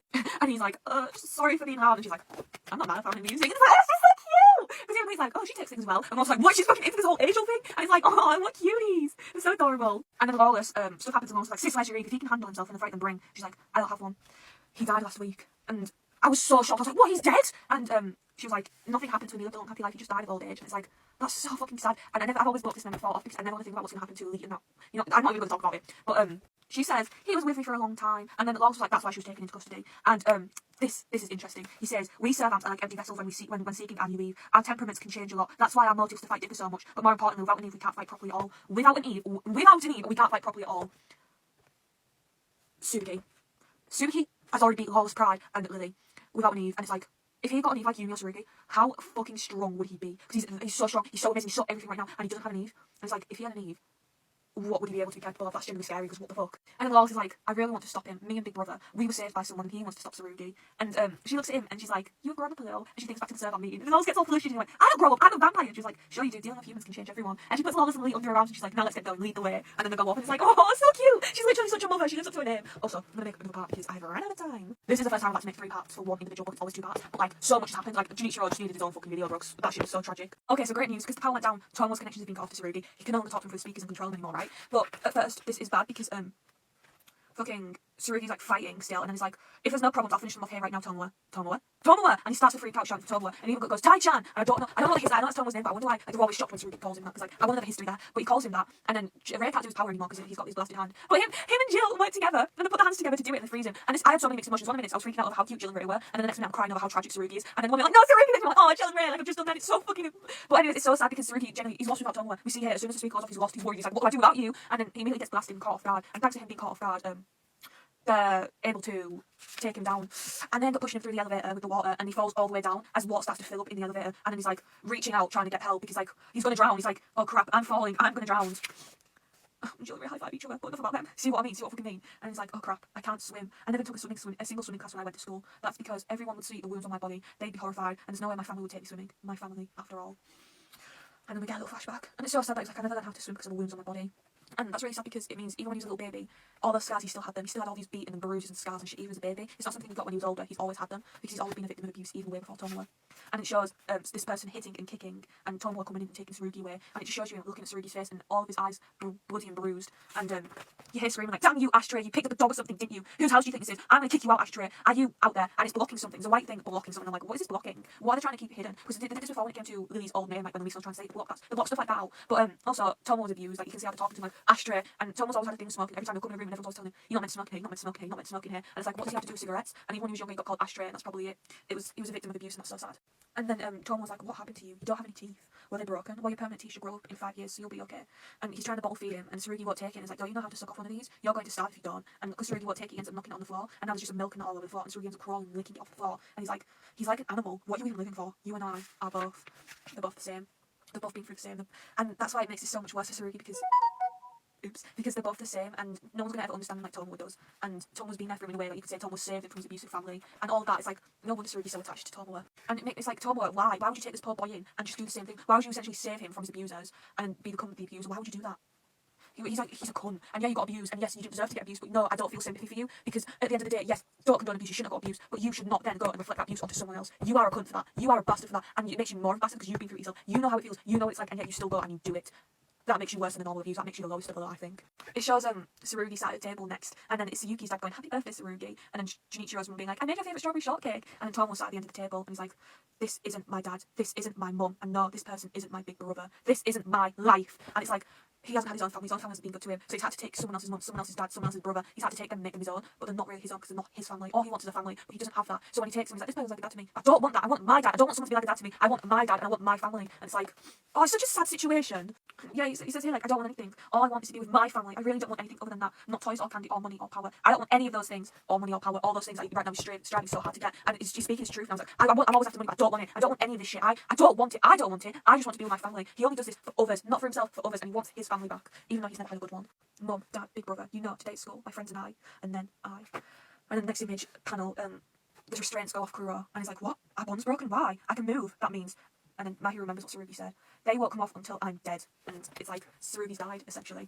That's what I thought when I first read it. I was crying my eyes out. I was just sobbing because I was like, no, Tsurugi! I was so scared. And I don't know why I genuinely let it get me, but it genuinely fucking got to me. Like, I genuinely was like, no. I was on the phone to my boyfriend, and I ran around the room, I was pacing around, so I was like, no.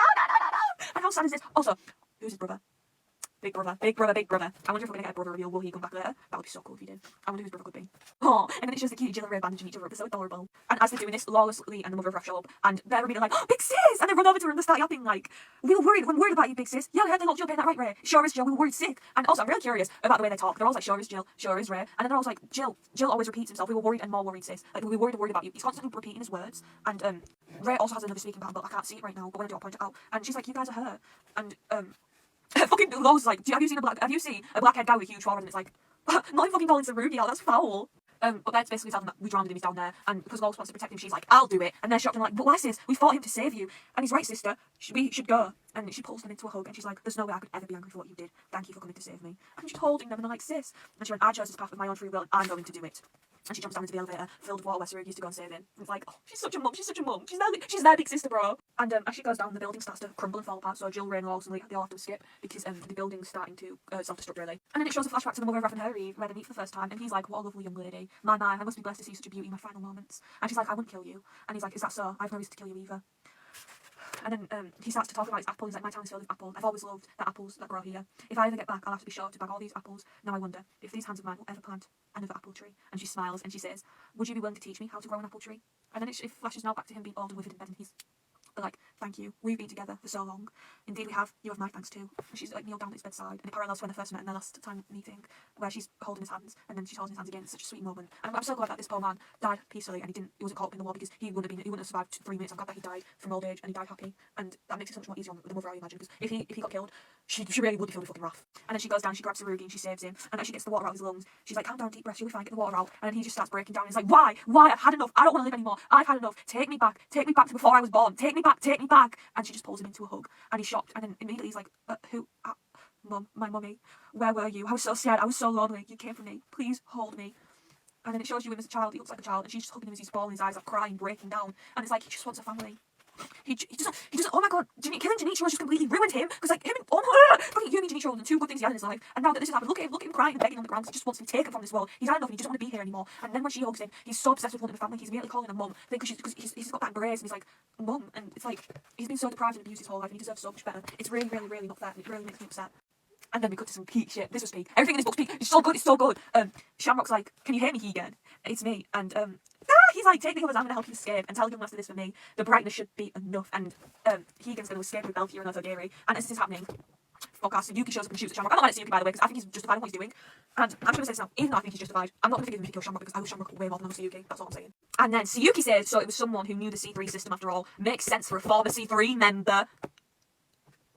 So Shamrock was a former C3 member.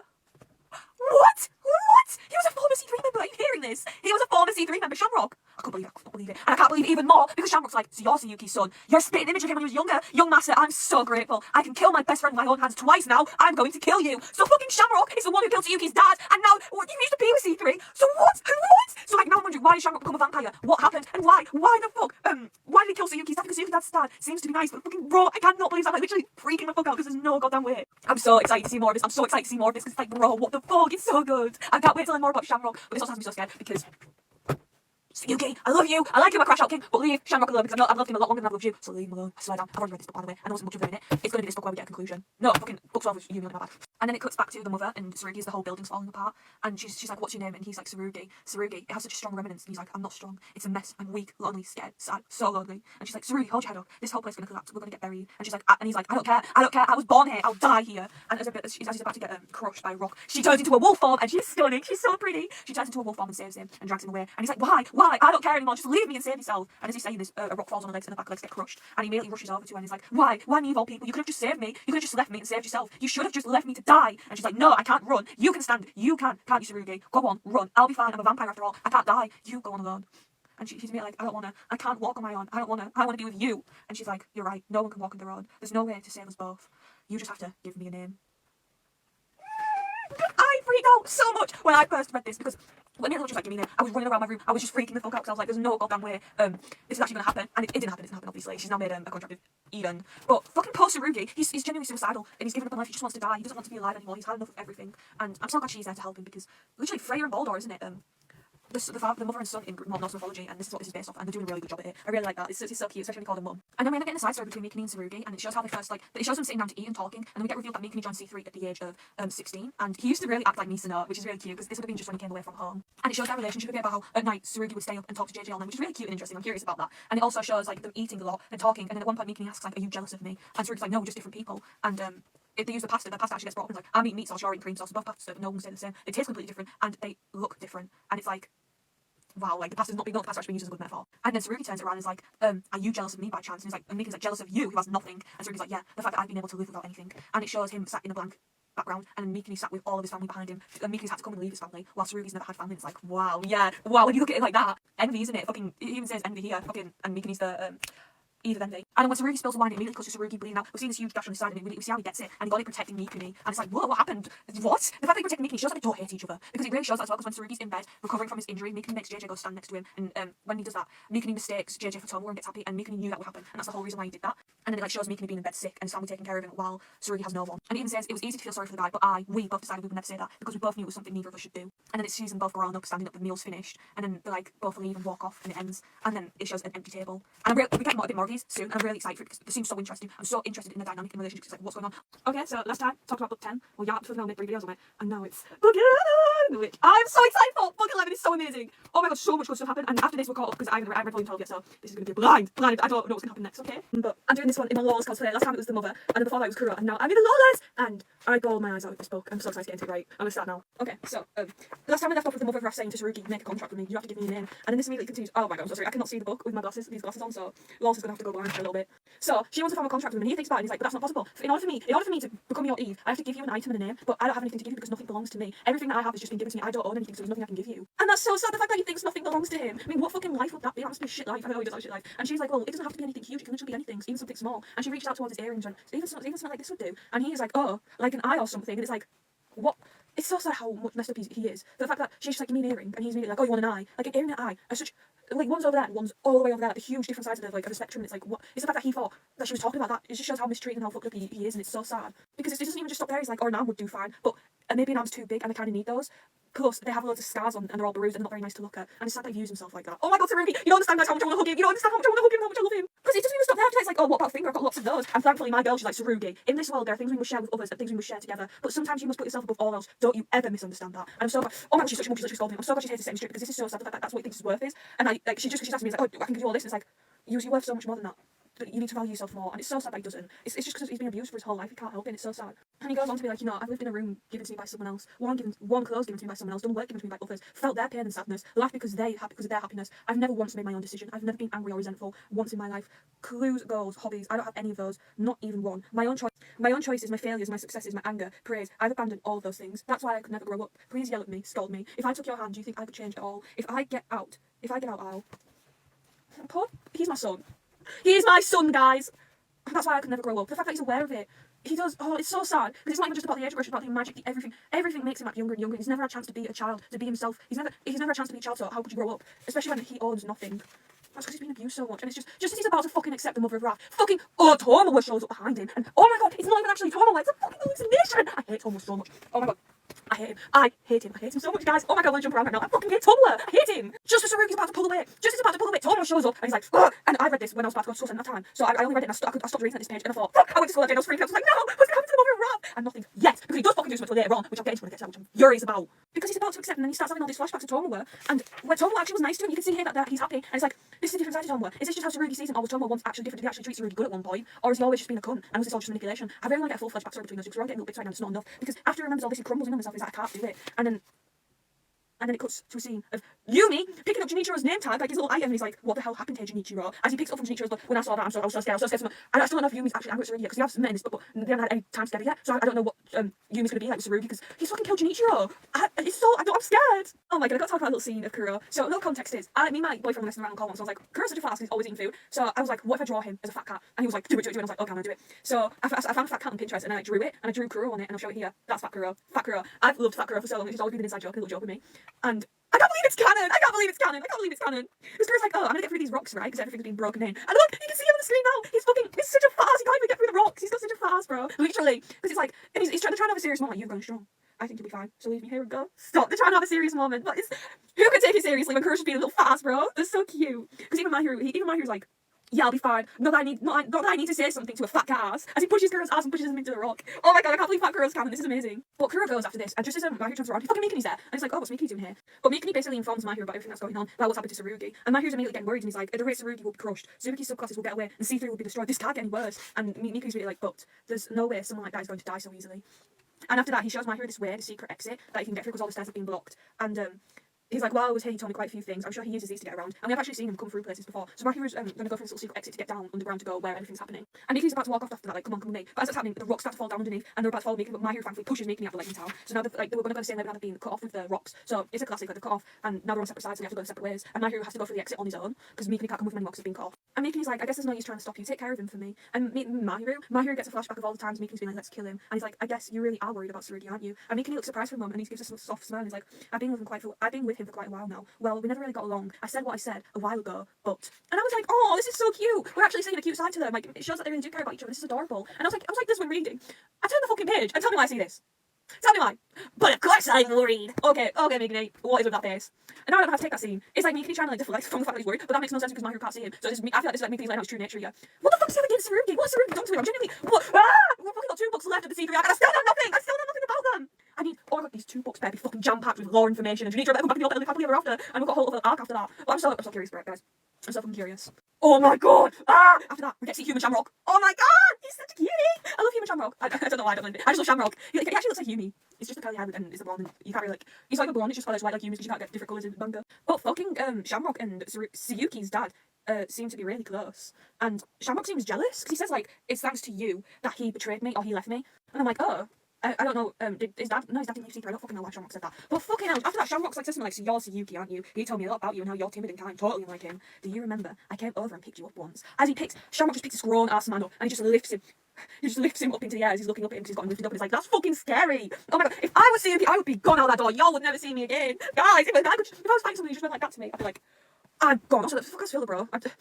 I only like it because it's got good lighting, but it does something to my face, just like the lighting it gives. Well, I'm like, if someone could fucking pick up my body weight like that, I'd be gone. And also, not the shadow being like, them when he first did it, and then now, he like, shows the parallels, the differences. But then we see Tsuyuki fucking use a move we've never seen before, the Pyrrhine Falcon. It's like, bro, I didn't know he could do this. Well, we see these black text that's all censored out, and that's what happens when they cast a spell. So we can see how, he's casting a spell right now, and Shamrock says, you're unfit to inherit his name, I'll strip it from you. Be gone, imposter. And it's like, again, he has something against Tsuyuki because he was like, those eyes, they're the eyes that he turned his back on me for. And it's like, what is the history? Did like Tsuyuki's dad? But then it shows the image then as those 3. Shamrock calling Tsuyuki's a baby. And it's like, well, his dad kind of left Shamrock because it shows them that they're still like got a healthy relationship here. So what does it mean? Like, okay. I have a little prediction. I wonder if something happened. Like Shamrock gets killed as a human, and as he's there, or something's gonna happen to him, and Tsuyuki's dad's there, and something's gonna happen to Tsuyuki as well. But what if his dad goes and saves Tsuyuki, or goes and takes Tsuyuki away and leaves Shamrock alone, and then Shamrock gets saved by Tsubaki, and then after that he comes back and is like, this fucker, he's betrayed me for that little bastard, and he comes back for revenge because he's just been brought back. Oh, I wonder if that'll happen. I could be talking about my ass right now, but obviously these points are fucking to make theories and shit. So that way, when I eventually find out, I can come back to this and be like, look, I fucking knew it's gonna happen. I'm the biggest fan. It's like, yes. And then it cuts back to the mother of Wrath and Tsurugi, and we can see how they're all below how there's rocks on top of them, like they're completely crumbled under. Poor Tsurugi, because he's like, just stop trying to save me, no one's gonna come and save me anyways, and it's okay. I've had enough blessings in my life as it is, so just quit trying because no one's gonna come save me. And it's like, it's so sad that he's trying to justify the fact that he's alright with dying, because he's already had enough blessings when he hasn't had any. He's lived such an unfair life, he has nothing. The mother of Wrath even calls him out on it, she's like, quit lying to yourself. But he's just saying this as a way to try and justify and like cope with what's happening to him. But fucking hell, just as he's going on about no one coming to save him. Ooh, you had to come and show up and play hero. Tomoe. Fucking Tomoe. I don't know. But why? Oh my god, Tsurugi was so sure no one's gonna come and help him, right? And now this cunt Shia is going to give him false hope, because it does. He's like, wait, you're real? Because he's that unaware, he thinks it's an hallucination at first, because he's that sure, he's that certain that no one will come and save him, especially Tomoe. So when he finds out it's real, you see how he gets, look, you can see his little face. He gets so much hope, and he's like, did you come to get me? Because we're family. And he gets out, and now this is going to give him another reason to cling on to Tomoe and more hope, just as he was about to pull away. This is what Tomoe does. This is Tsurugi, and this is Tsurugi and Tomoe. And just as soon as Tsurugi starts to pull away, Tomoe immediately comes back and gets his claws in it. No matter what, Tsurugi cannot get away, because Tomoe wants to give him a chance. And this is why the power going off, and then losing communication. And this was the best chance. The mother of Wrath was so close to succeeding, but he just had to show up. I hate it. Oh my god, he's the ultimate rage bear. Ooh, okay. And then Tsurugi starts to talk to Tomoe, right? And he's like, Mother of Wrath wants me to make a contract with her, but I couldn't do it. Why don't you do it just like your mother did? So this is new law. So Tomoe's mother was once Neve. Who the fuck was a SERVAMP? It had to be someone we know. Who the fuck was it? I can't see anyone having a fucking bitch like his mum there, because I know she was abusive. And just as soon as Tsurugi says that, he shoots the Mother of Wrath, and she gets shot, and it's like, no! And she goes unconscious, and Tsurugi starts to freak out, and he's like, don't stop it, don't shoot her, stop it! And as he's freaking out, he starts to throw up on himself as he's begging for Tomoe to stop, and then he falls unconscious. But you can see Tomoe have a flashback of his mother, and she actually kind of looks similar to the Mother of Wrath, like they've got similar hair strands at the front. But what is his history? Is this why Tomoe was in C3? Is this why he has something against vampires? Did his mum like use... But I can't see any of the subclasses, the SERVAMPs doing that. Ooh, I wonder who it would be. It could be... No, it can't be Envy, because he's been with the Misono family, and after that, after he left me, so I went off with JJ, so I have no idea. And then as soon as he passes out, fucking Tomo steps and is like, come on, get up, we need to leave. The building's collapsing, so everyone's going to assume we're dead, and that's good, we can get away without knowing we're alive. And I'm like, you fucking take me away, and I'm jumping through these pages, and I'm coming for myself. I'm just saying that, my hero shows up, my hero, and it's like, no, my hero, get away, get behind me, my son, I'm not allowing anything to happen to him. I hate Tomo, guys. And my hero has no idea what's going on yet. He's like, he has no idea, because he doesn't know Tomo's a bad guy, and Tomo starts to approach him after he finds out my hero's alone. And as my hero's asking him a question, I don't know, like, Tomo just fucking pulls out a gun and shoots him, and then there's this full black thing that's over my hero, and his nose is bleeding, and it's like, what the fuck, he just pulled out a gun on him, guys, so, ref, do something! And then fucking Tomo goes, I always thought it was the habit of the stupid animal or something, you're just like him. Would you be willing to give a second opinion of your simple thinking mindset? It's like, what the fuck? And then he starts to yap, right, about the thinking simple, how that saying itself is not simple, it's just a fucking excuse, and how he hates people who say it. Yeah, it's like, I've heard you guys say it several times now, and it's just depressing. Every time I hear you say it, it pisses me off more than you can imagine. Time to die. And he fucking says to Mario, I'd like to keep your head intact because it would make him grieve. What the fuck? And he calls him Mr. Simple number 2, and because like it gets revealed that fucking Tomo went to school with Mahiru's uncle. The fucking opposites? What? They knew each other. Oh my god, I can't believe he went to school with Mahiru's uncle. Oh, Mahiru. And what the fuck does he have against Mahiru's uncle? Mahiru's uncle's like the sweetest guy ever. What the fuck does he have against him? I'm scared. Also, I'm gonna have to make another video. I yak too much, I'm so sorry. I'm gonna make another video. So Mahiru's even shocked. He's like, Mr. Simple number 2, what are you talking about? You don't mean? And someone's like, I do. I knew your uncle in school. We went to the same school. I'm not going to say he was so annoying. And Mahiru's so shocked he can't believe it. And me neither. Because there's no way this awful cunt went to the nicest guy's class. It's like, what the hell? They're so different. And he's like, in the end, all you've been doing is mimicking your beloved uncle. You don't know Sarugi, so why are you trying to talk to him? You guys are strangers. Yeah, you just want to help him because that goes into your Mr. Simple act. Does that just make it easier for you? That's the only reason you're doing it to your uncle. And then fucking Mahiru. And he's even like, you have nothing to do with vampires anyway, so why are you here? And Mahiru's like, what's wrong with acting like him? What's wrong with wanting to help someone? I'm not like Kuro, but you guys here at C3 are a real pain in the butt. Oh, no one ever speaks their mind. You all hold back and hide behind secrets. I don't get you guys at all. Mahiru fucking rounds up a lot because me too. Why is there so much fucking secrets with you guys? Why can't you just fucking talk? Oh my god. Oh, Mahiru, if I was Mahiru, I'd be crashing out here as well. Also, it's so fucking cute how he mimics Kuro like soulmates stand up for each other, guys. But he's like, I'm not like, you know, you fucking, it's so cute how he's trying to mimic Kuro. And then fucking Tomo goes, that's just being an adult and living in society. And Mahiru's like, I don't sure like to fucking say that to kids, don't they? And he's so right. Fucking, if you remember, so Yuki was always going, it's because I'm an adult, it's because I'm an adult, you're too young to understand, I'm an adult in society. And it's like, oh my god. Mahiru's so right. Why do adults like to say that so much? I'd be crashing out so much as well. And Mahiru's like, haven't you ever heard of holding out a helping hand? And then Tomo's like, have you ever thought that the hand might be killed in poison? Okay, bro. And Mahiru's, oh my god, look at Mahiru, he's getting so rage-baited. Me too, he's like, I just want to help people. Well, the hand you're helping out to help people make poison, you might jump. And it's like, shut the fuck up, just shut the fuck up. Why are you all doing any better, you little prick? Mahiru's getting so pressed and I don't even blame him. And he's like, you need to learn to deal with people, I'll be the one to teach you. And Tomo's like, and he fucking chucks away his cigarette. Oh, okay, Higan. Like, I feel so sorry to even compare Higan to this bitch. But as it's saying that, it shows the scene of Sarugi at the table on his own that it showed in the Mikami and Sarugi little mini story. But then they start going out and beefing with each other. And fucking Tomo ends up getting Mahiru in the end, and he grabs him, he has a gun to his fucking chin, and he's like, about to like shoot the trigger, but I'm so glad Mahiru managed to push his hand away. Because like, if not, Mahiru would have had a fucking bullet up his chin. And then we get some lore about magic here, and it's very interesting. So Tomo's like, using magic is exhausting, because it triggers deep memories from the past, and those memories trigger a deep emotional response. And the tools transform that emotion into energy, which then produces what we call magic. There are many who say that the stronger emotions come out on top, and they aren't necessarily wrong. That's how Sarugi has finished most of his job, see, though I must have some talent for grooming him, if I do say so myself, woof woof and such. Okay, so it's interesting about the magic, how it's emotions, and it's also very interesting that Sarugi's on top, right? And he's been saying that he doesn't feel anything, he can't feel emotions. Yet that's not true, because if that was true, he wouldn't be able to use magic. So in fact, he's one of the most emotional people there, because that he's got the strongest magic. And Tomo being like, hey, I have to take credit for that, because I groomed him. Oh yeah, just proudly admit to grooming someone, why don't you? Fucking weirdo. And it's like, you really like Sarugi, don't you? I'm a little fan of him myself. What do you think? Shall we chat about it since we have that in common? Look at him, just fucking belittling that poor boy, and just being a cunt. When's he? Oh my god, I hate him. Guys, I don't know what to say to you. I don't know what to say to you, honestly. I'm just telling you. Are you guys hearing what I'm hearing? He's a cunt. And then Mahiru says, right now the voice I hear screaming is yours. And Tomo's like, don't take pity on people just because you want to play a hero. My parents were terrible. The mishmash memories I have of them are all same worthless pieces of trash. I was abused throughout my life, but I managed to live through it all. And when I turned 15, I killed my parents and made it look like an accident. After that, whenever someone got in my way, I killed them and I blamed it on someone else. Not a single one came back to me. You see, there's nothing to feel sorry for. I kill anyone I want. I'm just a pure-blooded villain. A villain with a pedigree. Okay, I hate him, but he's so cool. And I hate myself for saying that, because like, no way I'm calling this cunt cool, but he is cool. I can't lie. Like, and he didn't deserve to be abused either.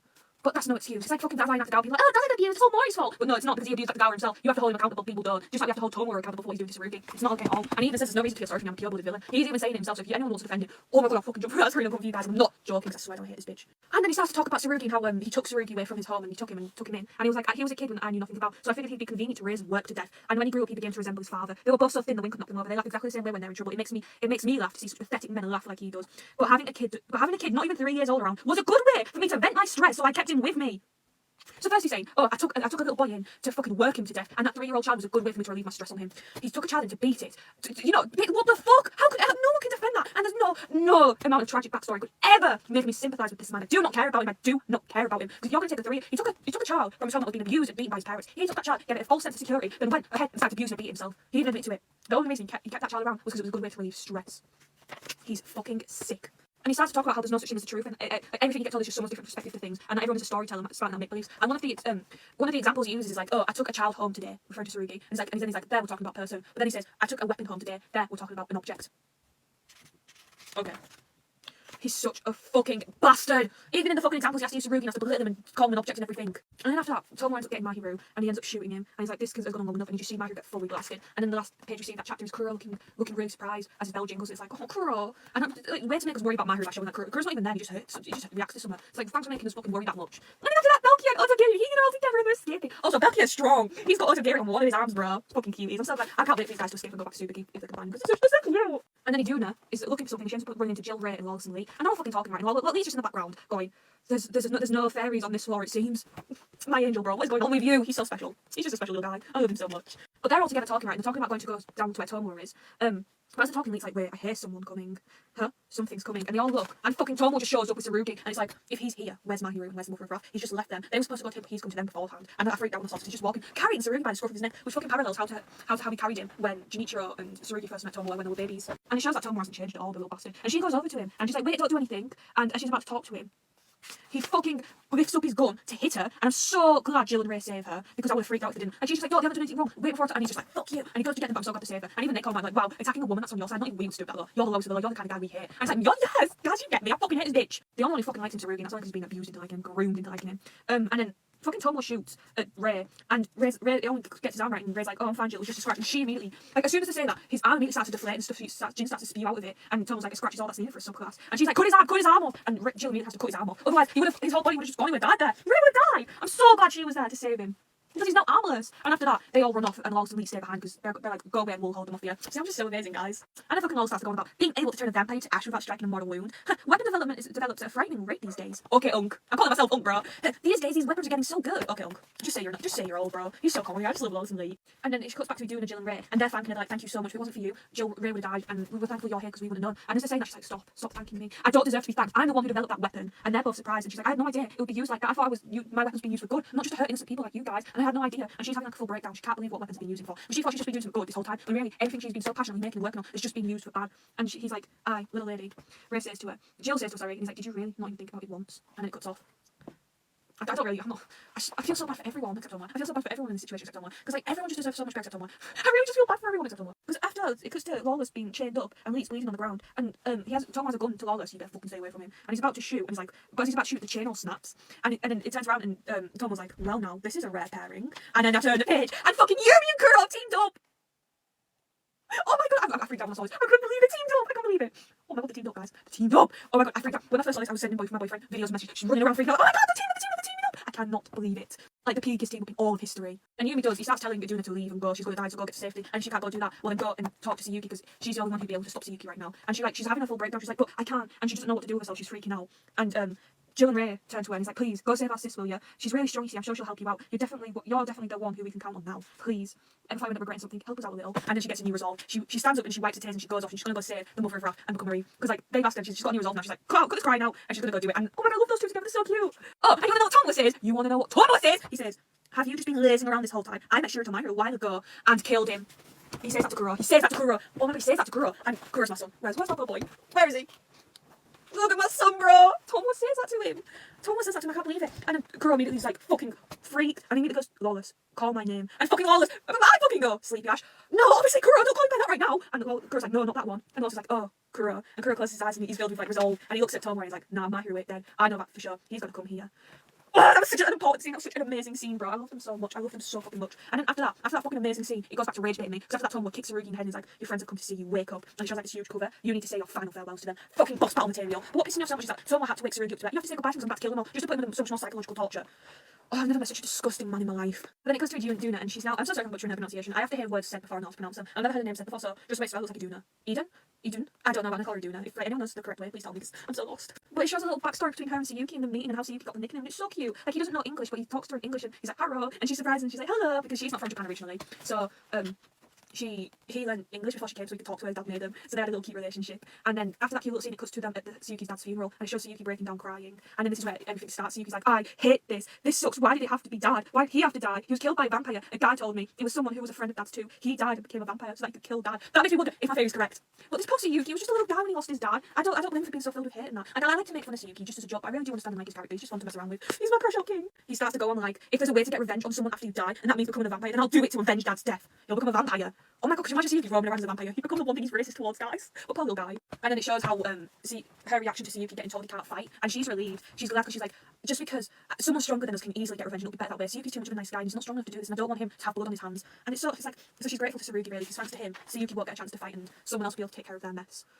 She's so sweet. I love her so much. She cares so much about him. I'm just going to do the next part. Since I've only got a little bit left of the book, I only have like a minute left of this video. I'm just going to do the next part in one video so I can just squeeze it in all together. She then realises that, like, she knows that she never wanted him to fight. She never wanted him to fight. And now she's like, what have I done? And she has a conversation those two had, and it's like, if there was a magical weapon that by pressing it once it would like kill all vampires, but you would die as well, would you use it? And so Yuki's like, if you're asking whether I'd use it, I definitely would. And she's like, even if you didn't, its very existence would be enough to enforce peace, you know? And he says, could you really have peace in a world where there's such thing existed?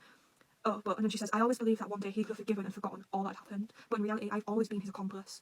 And then with that, he says, with that, even someone with very little physical ability could take out a bunch of vampires with ease.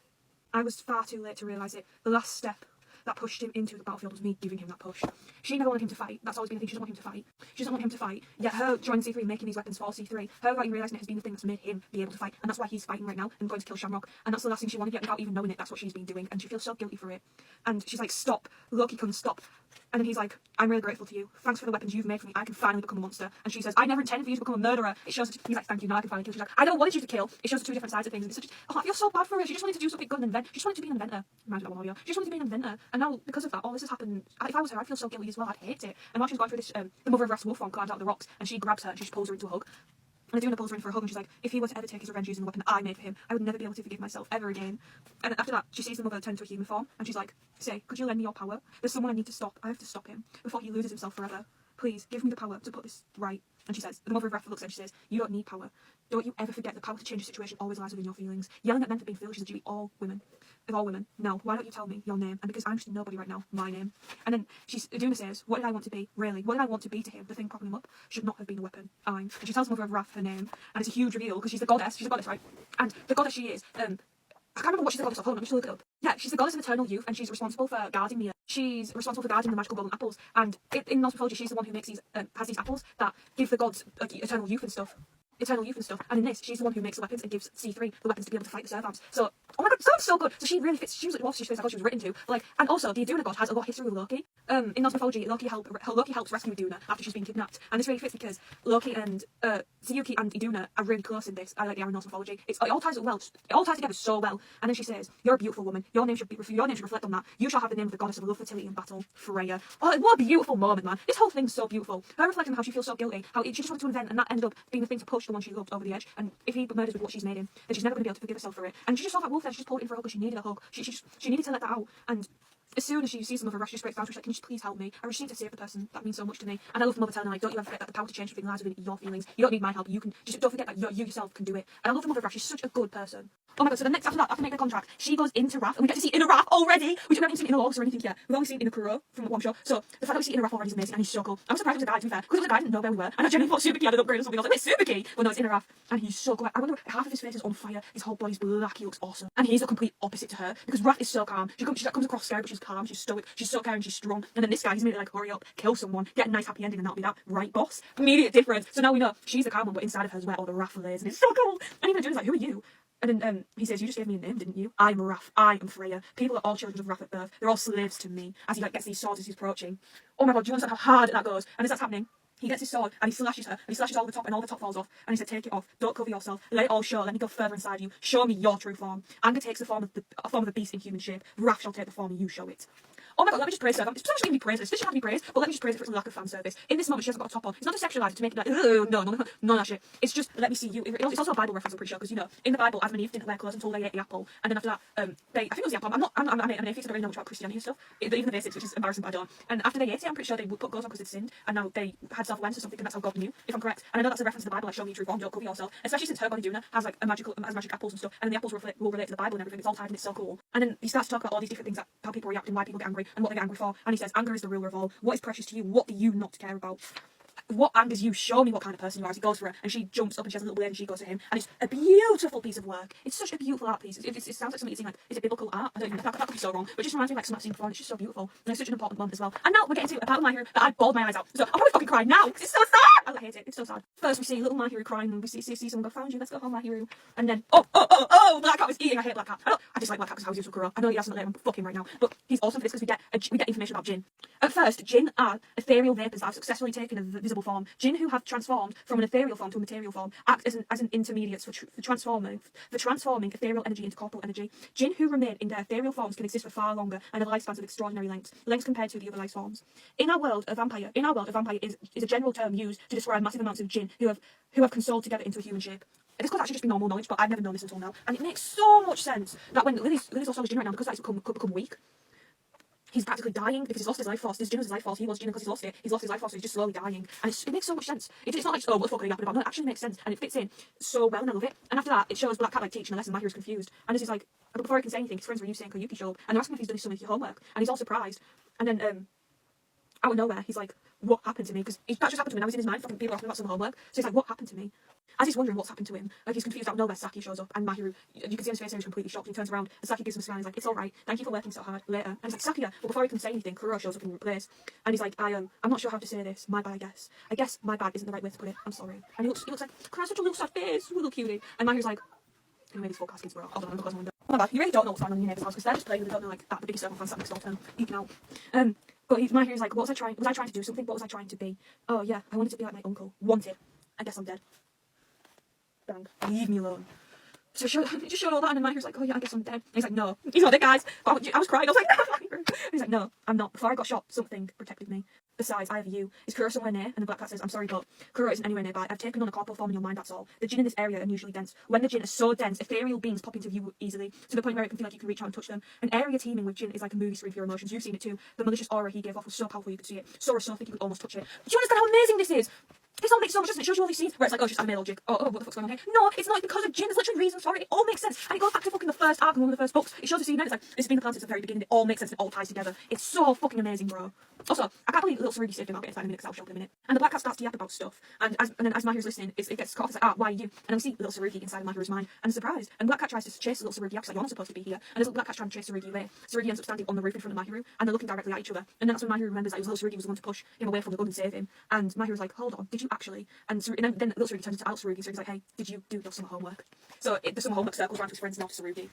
And then it shows them both being kids sat in a room together, and it's like the summer diary. I'm not really sure what to write in it. Nothing that happens is worth writing about. I just sit at home all day long. I don't really do anything, and that's what Sarugi says. And Mahiru's like, you too? Little Sarugi's like, yeah. And Mahiru's like, I'm really. And Sarugi cuts him off and is like, yeah, I'm lonely, just like you. But Mahiru tries to backtrack. He's like, no, I'm doing fine, Uncle. I'll become a great person, someone who can do anything for anyone. This is such an important scene because they're finally sitting down and opening up and talking with each other, even if it is just in Mahiru's mind. They're both lonely. I love them so much. And I love Sarugi, bro.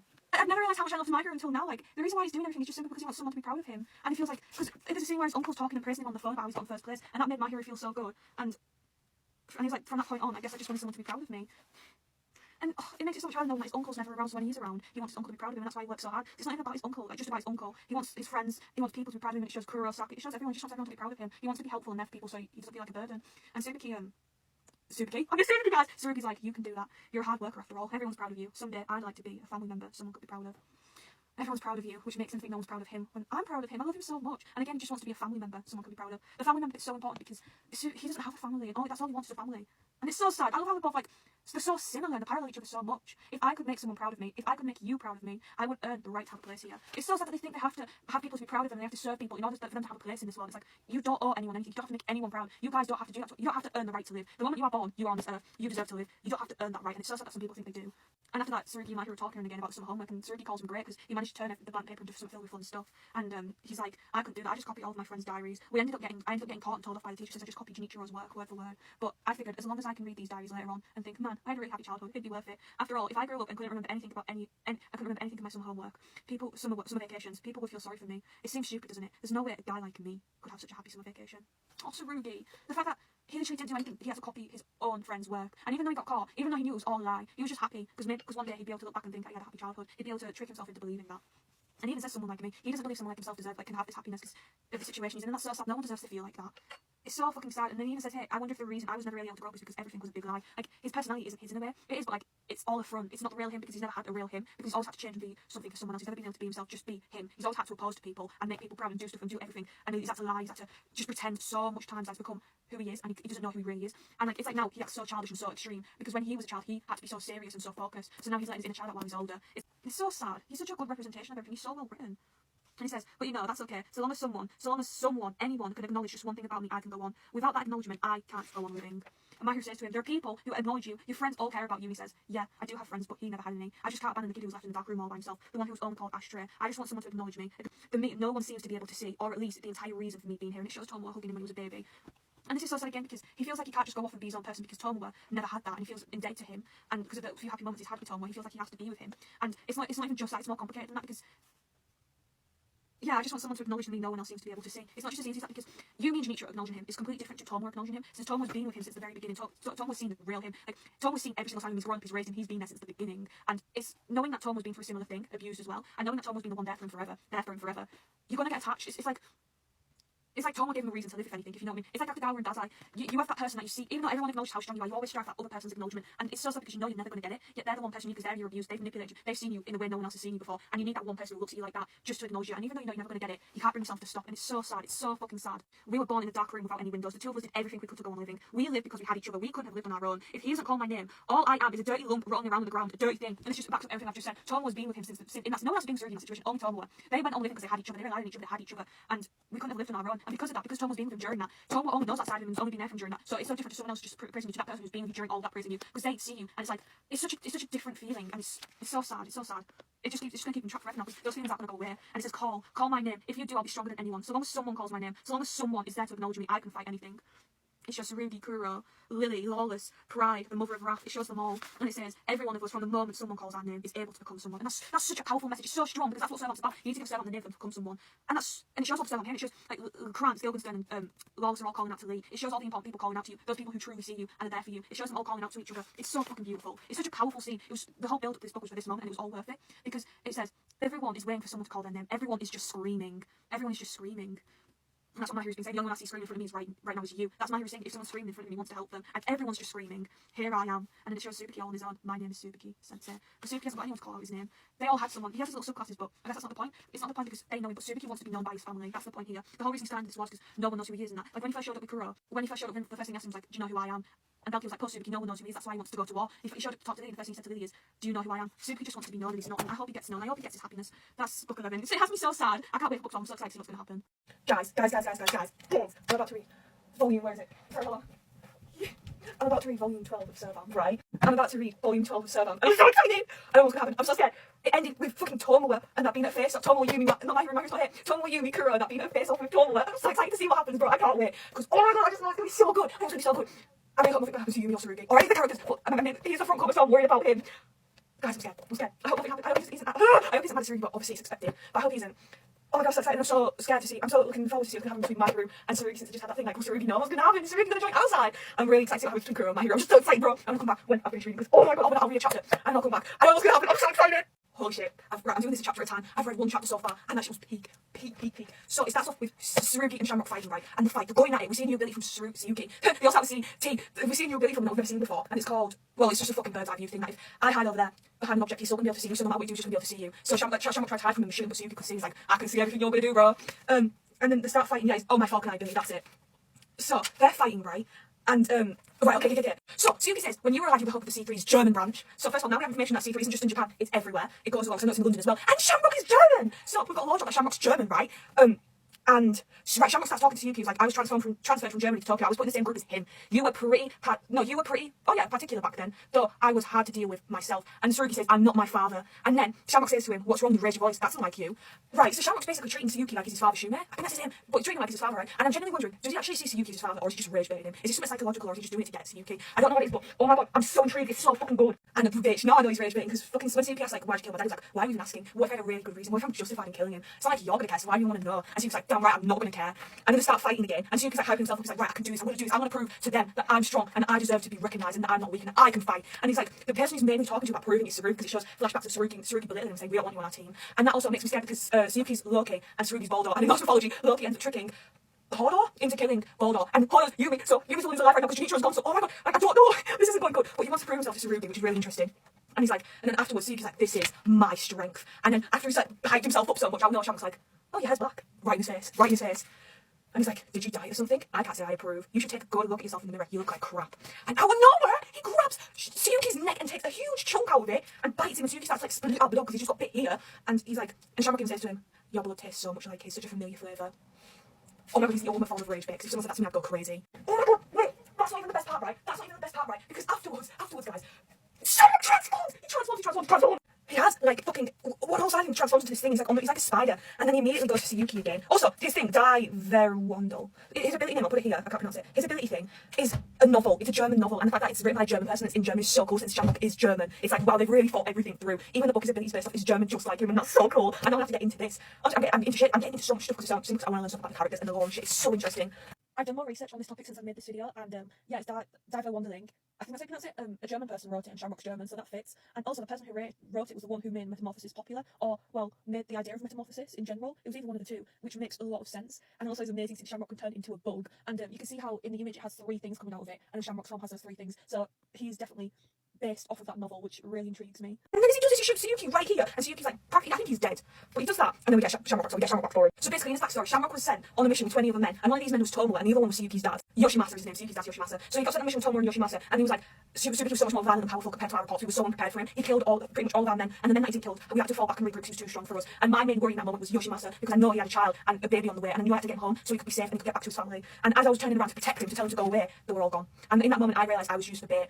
They left me and I was just a pawn. They used me for bait to get away. And it's so sad. Poor Shamrock. I don't blame him for becoming a villain, because what the fuck? But then again, I don't know if Yoshimasa actually betrayed him, because we know how Tomoe is. Tomoe could easily drag him away in that. So is this just a big misunderstanding, or was Yoshimasa actually leaving him? Because if you remember in my previous video, I said, what if Yoshimasa betrays Shamrock and leaves him to the death to go protect Suyuki and that? And that's what's happened. I fucking predicted it, guys. I predicted it because I'm the biggest fan. Oh my god, and it has a whole thing of like Shamrock being like, why would Yoshimasa get close to me if he's just going to do this to me? Why would he bother? This just hurts so much more. And he even says, if he was just going to betray me, why bother calling my name? And that parallels and goes back to the ending of book 11, when my hero was like, everyone's just waiting for someone to call out their name. And it showed all the images. That parallels back to that, because Shamrock was waiting for someone, and that person was Yoshimasa. And the person who did call out his name made him feel seen, ended up betraying him, which makes it so much worse. And he like, crumples in on himself, and Saruki's in front of him. And oh my god, can we talk about Saruki's design? Oh my god, he looks so good. He has eye bags like Kuro, but the eye bags look so nice on him. When I draw him from now on, I'm drawing him in the study. The eye bags look so good.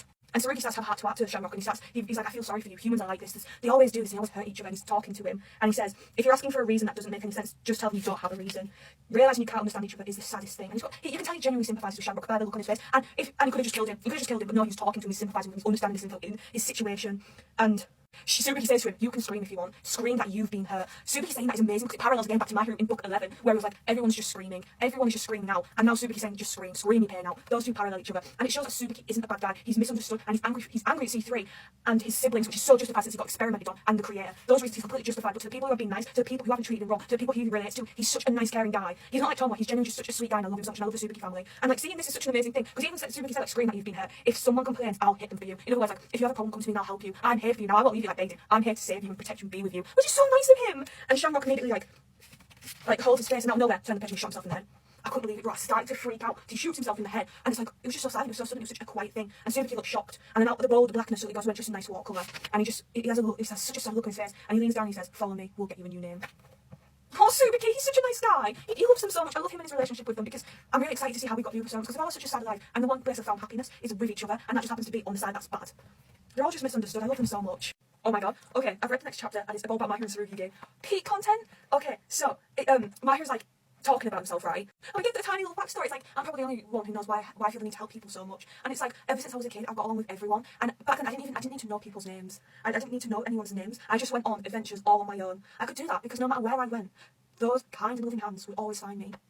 Stop it! It shows his mum. It shows his mum reaching out for him and taking him home. It was like they were calling my name to bring me home. Guys, and what did we say? What did we say? Book 10 talks about everyone's just waiting for someone to call out their name. And Mary's saying it was like someone's calling out my name to bring me home. Again, going back to book 10 and what book 10 said, which is absolutely peak. Also, when it says I got along with just about everyone, it shows Mikuni, Leet, Saruki Junichiro, Misano, and Mahiru. And it shows someone else. I don't recognise this guy. I'm saying it's either little Yumi since we saw him with black hair, or it's little Tetsu. I don't know why it would be Tetsu since Tetsu. Unless Tetsu does his hair. Because apparently Tetsu and Yumi are brothers, right? And if little Yumi had black hair, what if little Tetsu had black hair? Oh, it could just be Yumi. I don't know who it is. It might be someone really obvious, but I can't think of anyone, so I don't know who it is. Oh my god, and then it says, growing up, I was afraid to venture out. There were more and more names I had to remember. Those small steps forward should have become so easy, but they became harder to take. Those kind hands were no longer with me. So My Hero can't just go off and do it and just go on an adventure now because he's got no one calling out his name to bring him home. He's all on his own, he's lonely since he's lost his mum. And now there were more and more names I had to remember. And he was like, back then I didn't have to remember names, I could just go on adventures. But now his mum's no longer here, he's like, I have to remember these names and there's so many to remember, it's too much. And then he was like, from now on, I had to be the one to grab someone's hand. And it shows him like, having his hand on this little kid's head. And I probably should have some hair. And in that scene where he's got his hand on that little kid's head, he looks like Toru, My Hero's uncle. Because when My Hero's uncle first told My Hero, he did that exact same pose and he looks so like he's paralleling his little uncle, bro. So cute. Because it literally even says, after that power showing about how powerless his uncle, it was like, my uncle was also on his own. And after my mum died, he was even lonelier. That's why he found me. And because he found me, I found Kuro. I probably did it because I didn't want to be lonely anymore. Oh, poor baby. Oh my god, My Hero. Oh my god, please. I wish I could just take him in and take care of him because he's my son. I would make sure he was safe and I would never let him be lonely again. What a fucking adorable little guy. Also, just everyone taking everyone in because they're lonely and just need that companion. It's so sad. And after that, shows My Hero's hand reaching out multiple times for his child's hand, and it turns out to be Tsurugi's hand. And the fact that he misses so many times before he eventually gets it probably shows how My Hero's tried so many times to help Tsurugi, and it's constantly failed until now. Because after that, it shows you hugging baby Tsurugi, and he's the one with tears streaming down his face. And he says, that's why I reach out my hand to people, because it's the simplest way to stop being alone. And it probably showed him missing so many times because he's failed so many times, and now he's finally succeeded, and these two aren't lonely because they're bonding, and they are coming to an understanding with each other. And then, Tsurugi hands My Hero a little box, and he's like, this is my family box, but I've lost the key, and I can't get into it. And, it's too heavy, we can put it in here and try to carry it together. And My Hero goes to pick the box up, but it just falls apart. And Tsurugi, it shows little baby Tsurugi like reaching out shocked, and then it shows adult Tsurugi just looking down surprised, and he says, it doesn't have a button though. And My Hero just looks at him with so much sympathy. Like, Tsurugi wants so badly to be loved and to be appreciated, and he wants someone to be proud of him, a family member. And this family box is going on about, it shows his inner child wanting that family, how he just wants his own family, yet he doesn't have one. That's locked away. Because his inner child's gone and he doesn't have a family. He's always been abused. He's never had his own family, and it's so. Oh my god! He just wants his own family. He just wanted a family. And then he shows My Hero like Tsurugi wants to be praised by someone, and he stands up and he looks at him and says, "Let's go. You told me once before, didn't you? You thought because you're weak. To be honest, I never really knew why I thought. And then when I came to C3, I got even more confused over the reason. That's why I've been thinking. Did I want to make my uncle proud? Did I want to be a friend to be proud of? Did I want to be an ally to be proud of? What I looked up to the most was what I really wanted to be." Turned out to be something completely different. I wanted to become someone I can be proud of. Do you understand how fucking strong that message is, bro? Oh my god, do you understand how strong it is and how amazing it is? Because it goes back to book 10 when My Hero was like talking to Tsurugi at the beginning. He's like, I wanted to be all these things. That's what I want. And now he's like, nah, I want to be someone I can be proud of. I understand it now. Why I've been fighting, why I've been trying so hard, because I want to be proud of myself. I want to be someone I can accept, like self-acceptance. And that's so fucking amazing. That's such a strong resolution to come to. It's so sad that he doesn't accept himself. But I'm glad he realised that he's gonna fucking work because as he should, because My Hero is amazing and he should be proud of himself because I'm proud of him. And like, he even pulls out his spear and everything, like examine his moment. And he says, that's why Tsurugi, you should never let someone tell you why you fight or choose your actions for you. And that's kind of what the mother of Raph told him as well. There's some things in this world that you should give, but there's some things that you should put yourself above. Never mistake that. That's what she said to him. I mean, we can all acknowledge ourselves. That's all that matters. And then the little black cat runs over to My Hero's like, My Hero, stop. This kid isn't you. You literally just said you're doing this because you're lonely. It isn't you. Don't mistake that. And My Hero just pats Black Cat's head and he's like, don't worry about it. It's all right. Oh my god, I can't believe he gives Black Cat a little head tap. And then he says, look, come on, Tsurugi, let's go. Let's go. And Tsurugi's like, I can't go. What if I go back and I can't get in the door? What if it's locked? And My Hero's like, well then, I'll open it for you.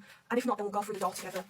My Hero's such a good guy. Also, poor Tsurugi being scared to go back because like his inner child's being locked out. He's scared that he won't be accepted back, and it shows him banging and crying on the glass, which is so sad. And My Hero asks him about his birthday, and Tsurugi's like, yeah, I'm soon going to be 27. And we get really interesting more that Tsurugi's birthday isn't actually his birthday. It's the day he was brought in by Tomo. So we don't know his real age. He could be younger or older, but his birthday is the day Tomo took him in, because basically that's the day Tsurugi started to exist. That's the day his life got meaning, and that's the day his life began. So that's why it's his birthday. And it shows him with a candle. He says, I see. Then let's celebrate it together. Let's make a cake, a really big one. Can you make a strawberry one? You like strawberries? Of course I can. And it shows Tsurugi blowing out the candles, and as he blows out, he gets older. And he takes My Hero's hand, and My Hero's like, I'm actually really good at cooking. Perhaps it was for this very reason.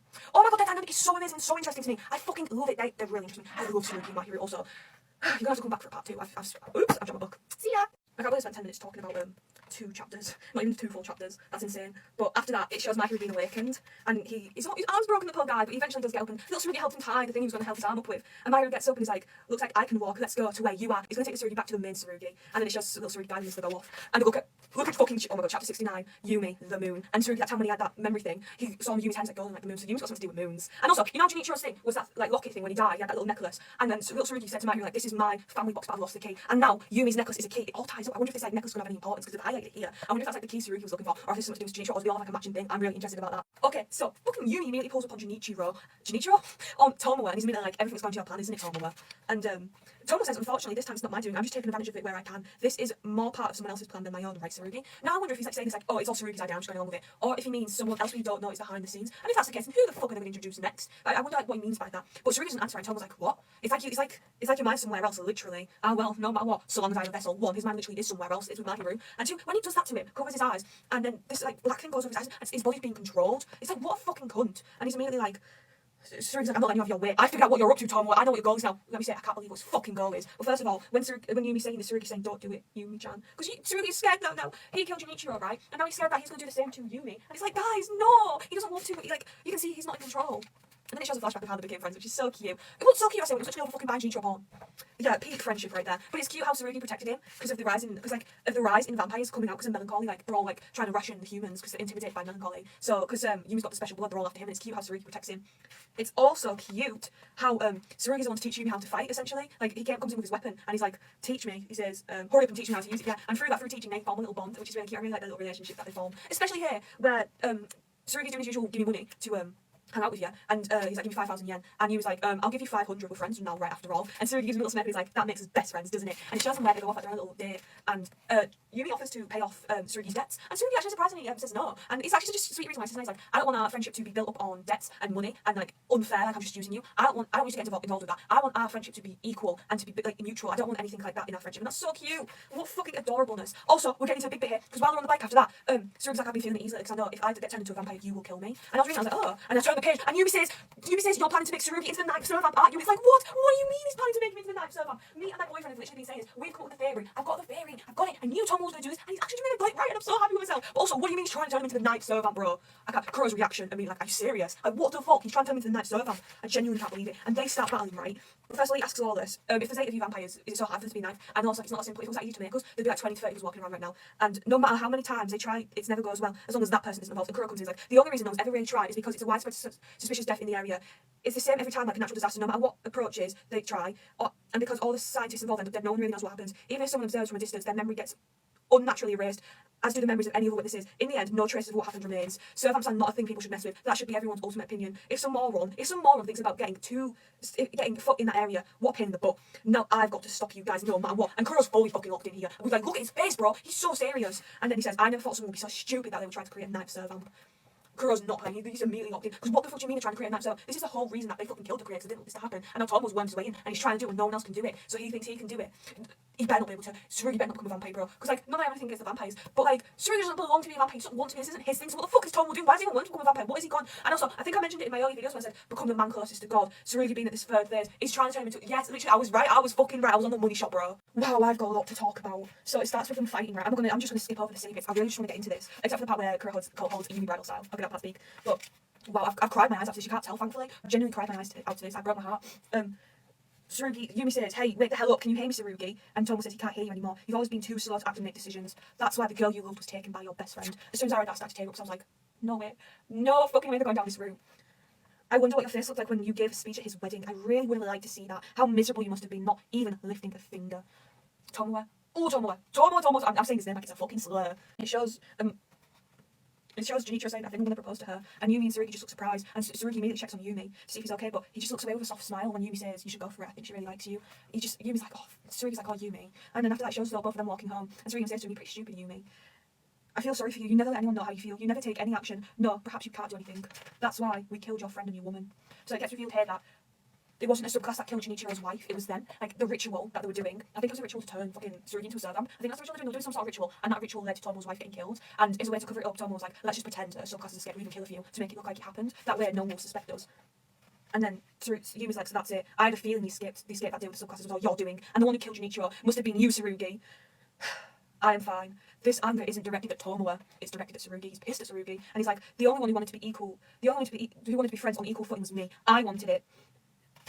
And it shows little Yumi admiring Tsurugi, and he was like, I've always been so compliant, I've never wanted to enter anything, but that day I made my very first decision on my own. That day I decided to talk to you, and thanks to that, life's been amazing. Things should have been smooth and easy forever, but it all got turned upside down. Thanks to that decision, every day has been wild and crazy. You can't hear me, can't you, Tsurugi? You can hear me, can't you, Tsurugi? Oh, he's trying so hard to get through to him.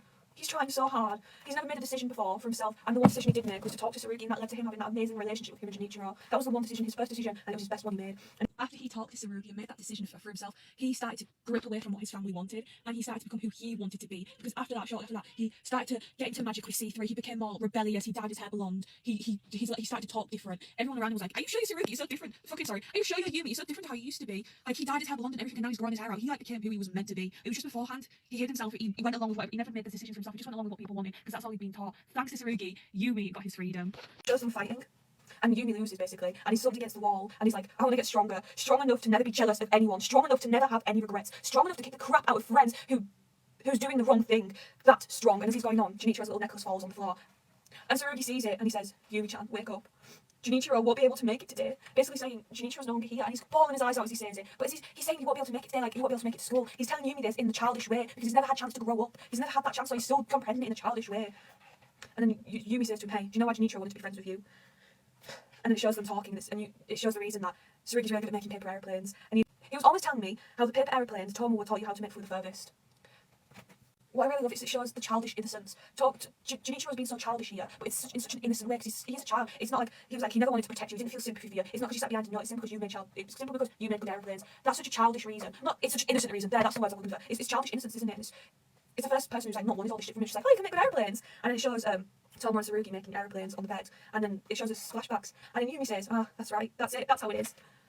Everything you do is because Tomoe was there for you. That's why no matter what anyone says, you can't abandon him. You can't pull away. Well, that's fine. Bring Tomoe. That's fine. You're the way you are because Tomoe will let you live. If it's your voice, I'm sure it will reach him. We can all go through together and fly paper aeroplanes. Maybe he can become an unexpected hero. Oh, wow. Wow. So Yumi's just fucking accepted Tomoe. And this causes, like, in this moment, Tomoe's about to shoot Yumi, but this causes Tsurugi to turn around and defend him. And he defends him and he protects him. And then Yumi gets that little smile and he falls to the ground and he went, idiot, you're there. And he's collapsed on the ground. Tsurugi looks over his body like crouched, like in a protective way, like, Yumi, thank you. I always wanted someone to say something nice about him. This is what he meant then, by the, I want someone to acknowledge that side of me no one seems to be able to see. Well, Myra was like, you have friends in book 10. He was like, yeah, but he didn't have any. And it was like, he didn't have any, no. Tomoe never had friends. He never had that acceptance, that acknowledgement that Tsurugi has had by his friends. And his friends have always talked bad about him when that person's been the only one seeing that. And that was that acknowledgement. I want someone to see that side of me that no one else can see. And Yumi's just seeing it now. She's seen, wow, you are that way because of him. And that's fine. If you want him in your life, then you can have him.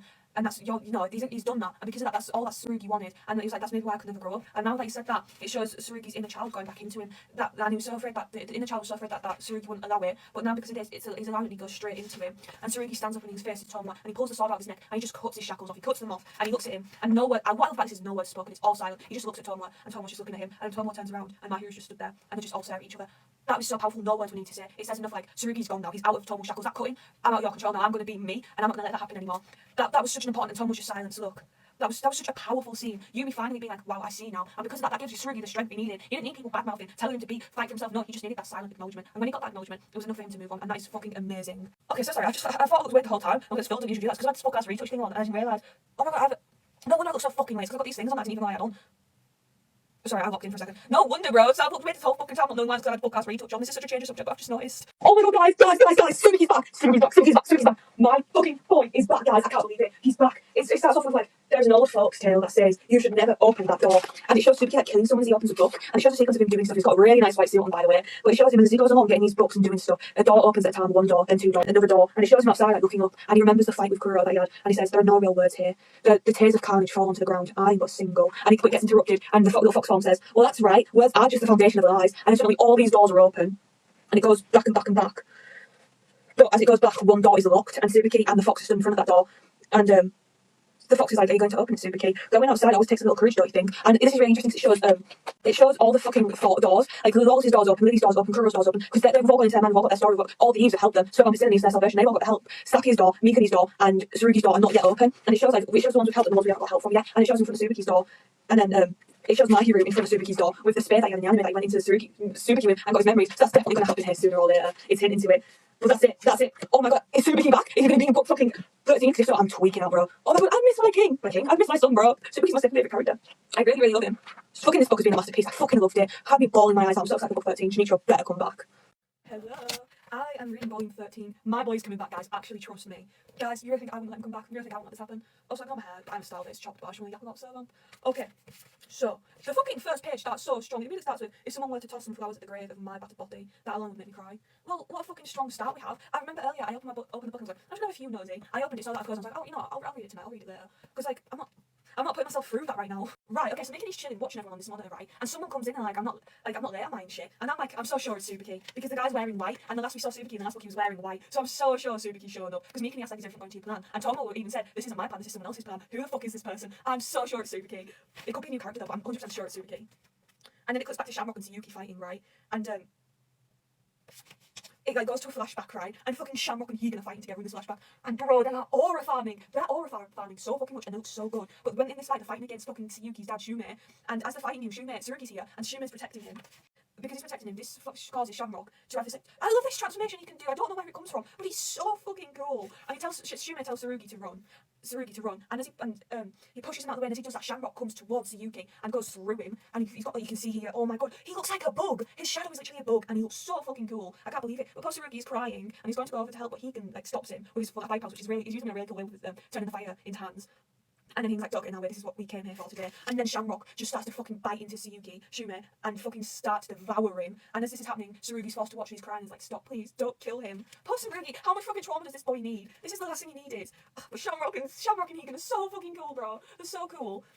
Also, fucking Tsuyuki's dad was never around for him. He was a good dad, but he was never there because he was always busy with C3 and with his job. And I wonder if that's like, if Tsuyuki has any like bad feelings towards his dad for that, or if he understands. Because like, it would be interesting if he like held any resentment. But I don't think he does. And then Tsuyuki's made it like, I will never ever forgive you. And Shamrock's like, I'm alright with that, Junior. He keeps calling Tsuyuki Junior. And he's like, when I was hurt so badly by Yoshimasa, I think I've been calling him Tsuyuki's dad Yoshimasa, or Yoshimasa. I've been calling him something else. I can't remember, but sorry if I have Yoshimasa, right? No matter what justifications he may have had, I never complained. To that, nor will I.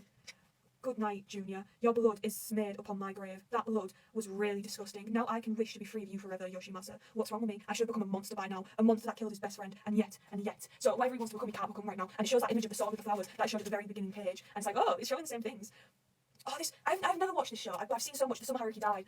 Shamrock's powers kind of remind me of Haruki. I know he has like this weird melty thing or something. It kind of reminds me of it. But he thinks by killing Tsuyuki, he's going to be free of his past and free of what happened. And as he's like he's about to kill him, fucking the mother of Wrath comes in with a huge ass thing. And then Aduna, I think that's what he's saying name. Aduna comes in and she comes and helps him. But he starts crashing out like usual when he finds out she's on the contract. Which I crash out king.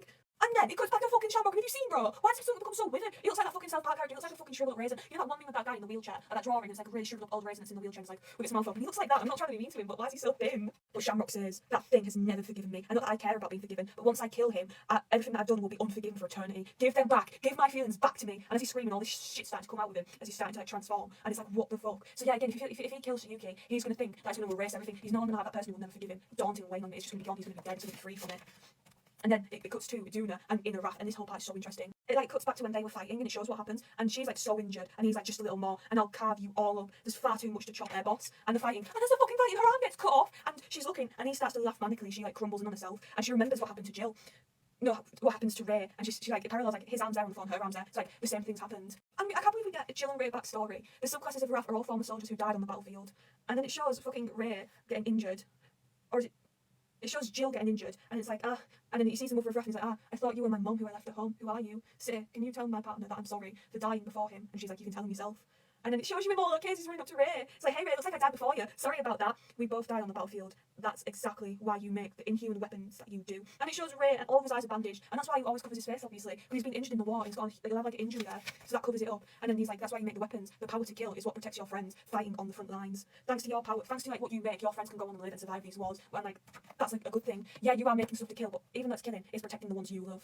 And I love how in this moment half of her hair cuts off and half of it's long, because she's, as like they're fighting, more and more of her hair's getting cut off. It's such a cool detail. And as they're like fighting again, he's like begging her to come fighting, and then she's like, if confronting someone about something is considered anger, then anger feels very similar to a deep sense of fear. Anger is like a coward who's afraid to get hurt. And as she's saying this, she's walking towards him. She leaves the sword, she doesn't pick it back up, she's just walking to him. And he's like, what the fuck are you doing? Pick up your sword and fight. And if you're not going to fight me, then run away. Why are you just approaching me without your sword? And as she walks, the sword starts to impale her in the chest, but it doesn't stop her. And she keeps walking and grabs his hand, and she says, take my hand, and we move our feet in turn.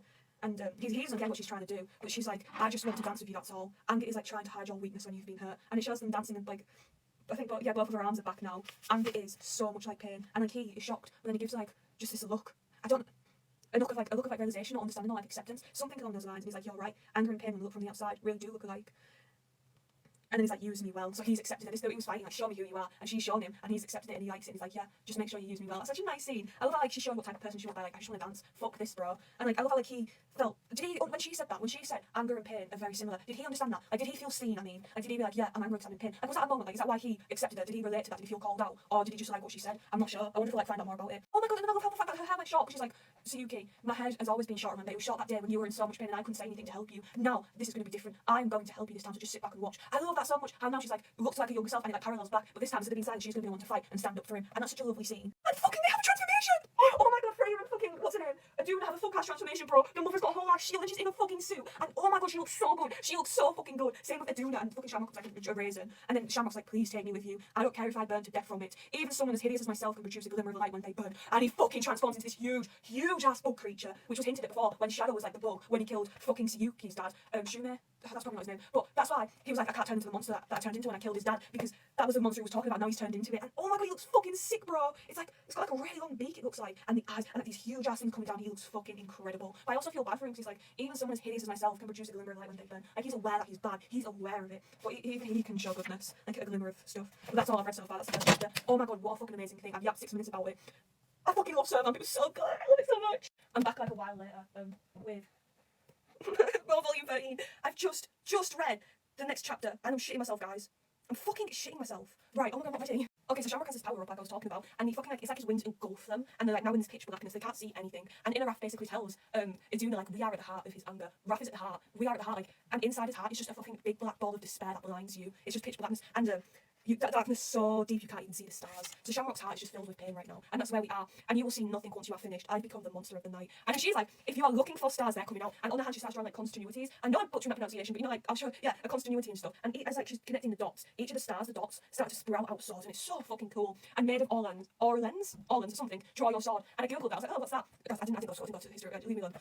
And it's like Joan of Arc and stuff. And Vamp is so fucking great when it comes to the references and stuff. It's really, really cool. And she's like, open a path for Freya. And then it shows poor little Sayuki telling his mum that he was going to get stronger to protect them. And his mum sits down and she tells him, it's okay if you can't be strong. Being strong is not something you can just be. And he's like, why am I so weak when I'm supposed to be strong and protect people? And oh my god, and Raph says Anger's true form is a shield. And I fucking love that, because they say that, right? And then Freya showed up with a new transformation, a huge shield. So she showed up with that, because fucking Anger is a shield, and Anger's just here to protect you. It protects you from, like, what's going on. So that's why it's a shield. It's not a weapon, it's there to protect you. Your anger protects you. Yeah, I really like how they're presenting it. It's so cool. And it even says, someone who can't get angry when they need to won't be able to protect anything in the end, not even himself. And it shows Sarugi, and that fits as well, because Sarugi's saying, I don't get angry, I don't get sad, I don't feel envy, I'm not resentful. I just feel what others feel. I don't feel for myself. And that fits as well. He didn't protect Junichiro, he doesn't protect himself from Tomola, because he just goes along with what's put up to him, and he doesn't feel for himself. He does, but he doesn't, you know what I mean? And that really fits. I like how they're like even using him as an example.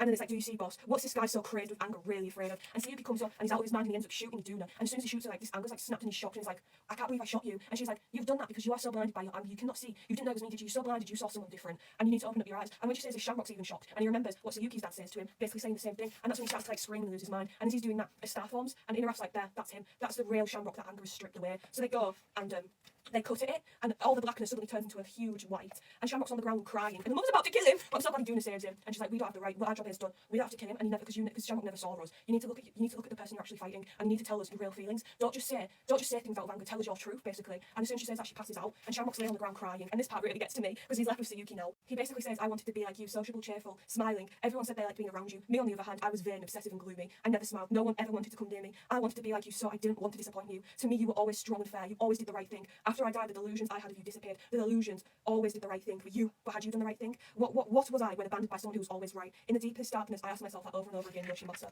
That's so hard. Imagine looking up to someone, being so close to someone. Everyone loves them. To you, they always do the right thing. They're fair, they're not cruel, they're not a nasty person. They are your ray of sunshine in this world. Imagine having that person betray you and leave you. Well, on the other hand, you're like, why would they betray me like that? But on the other hand, that person to you always does the right thing. So then it's like, what does that make me? Did I deserve to be betrayed? Do I have the right to be angry if they always do the right thing? Were they in their rights to do that? That would make you so fucking conflicted, because you want to be mad at them, but then they always do the right thing. So it's like, do I have the right to be mad at them? What if they needed to? It would really, really fuck with your mind. I feel so sorry for Shamrock. I really just want to fucking hug him. Also, I'm going to just make a part 2 because I've yapped too much and I don't have enough time to do anything else here.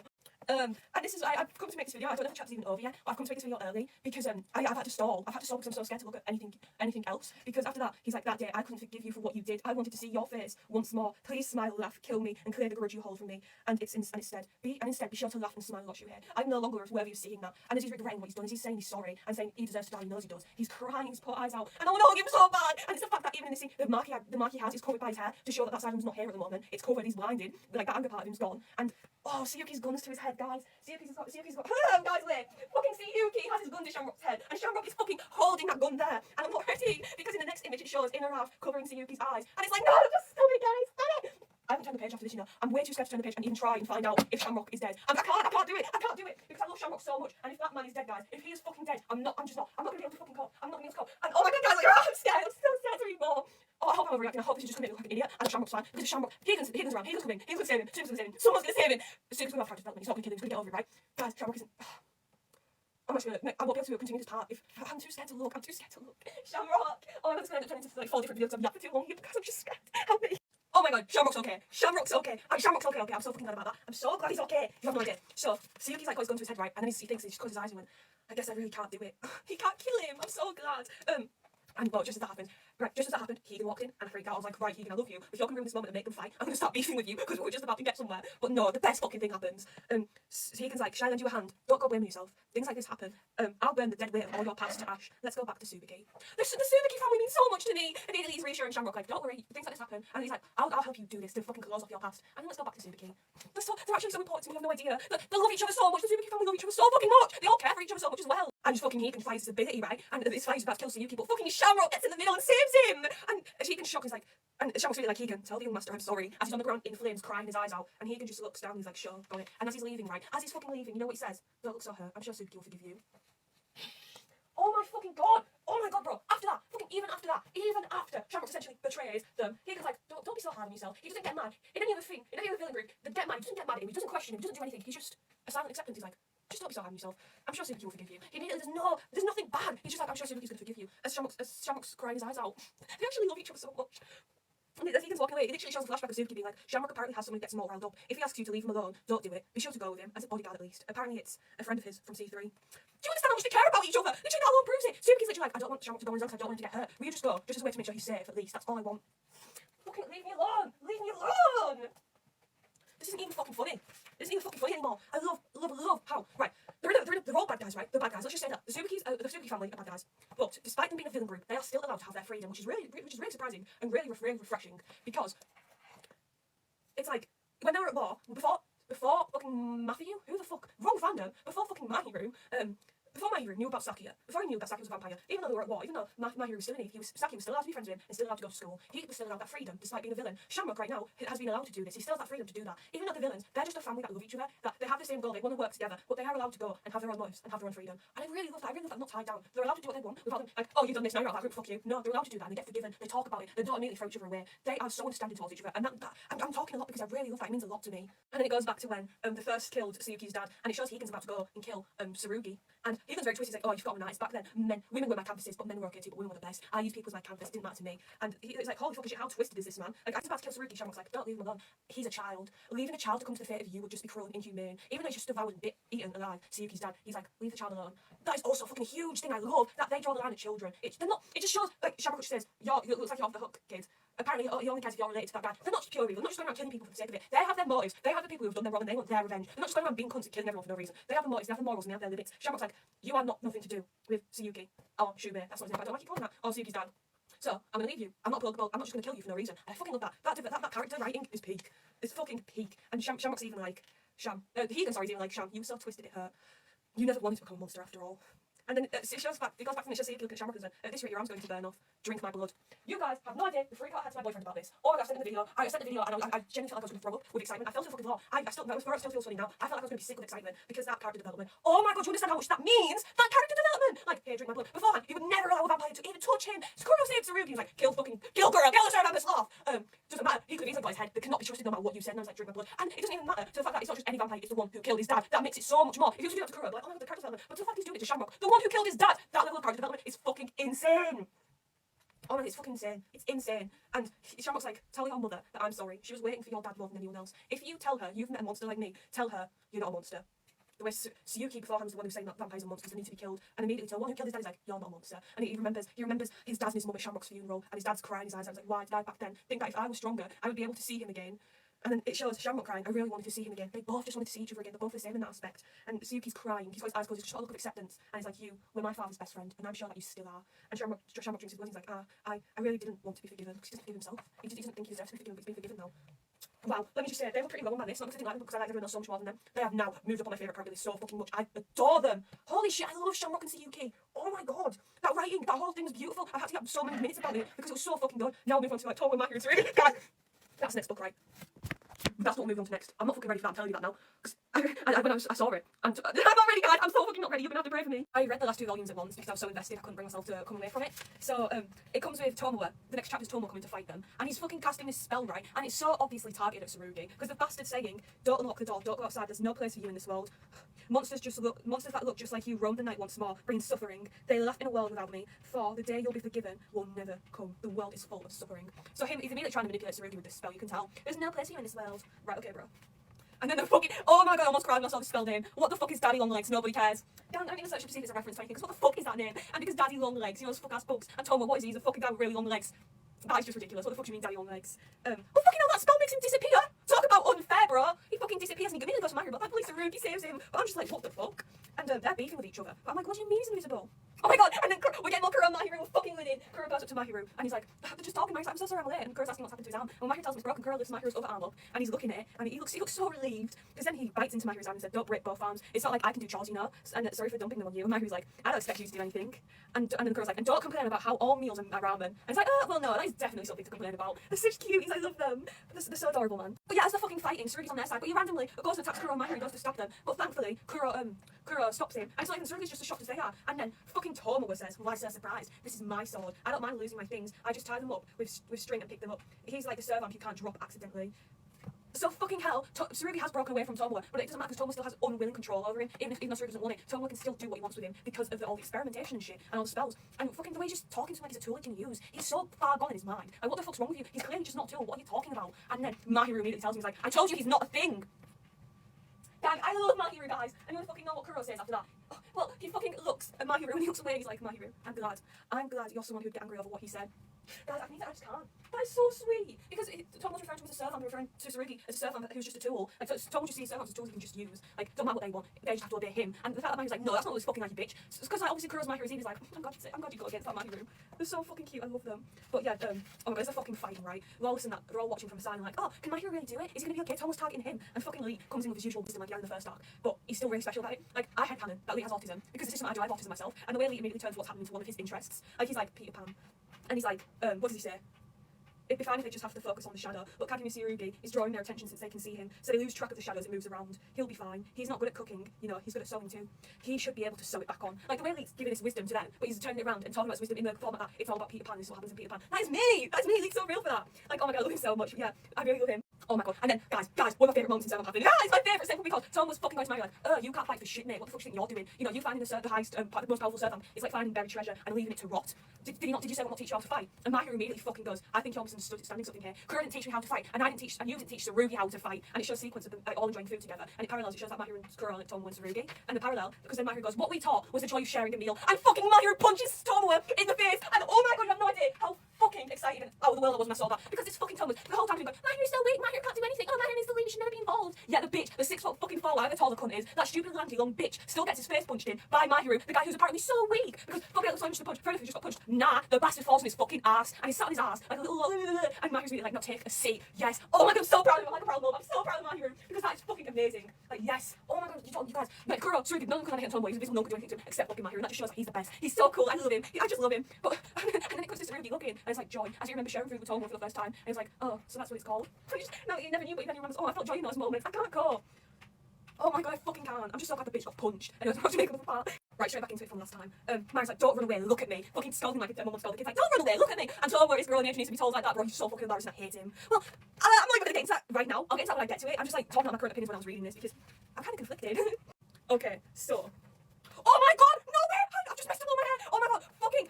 Straight after that, fucking, I know I might be so surprised the news happened, I just totally forgot it happened so soon. As soon as Mahiru says that, fucking Tsurugi comes in and stabs Tomoe. Tomoe was so shocked, I was so shocked, Mahiru's so shocked, we're all shocked, because he fucking stabs Tomoe. Oh my god, this is such a huge thing for Tsurugi, because like, before, at the beginning of his arc, he never would have touched Tomoe, never, and now he's fucking stabbed him.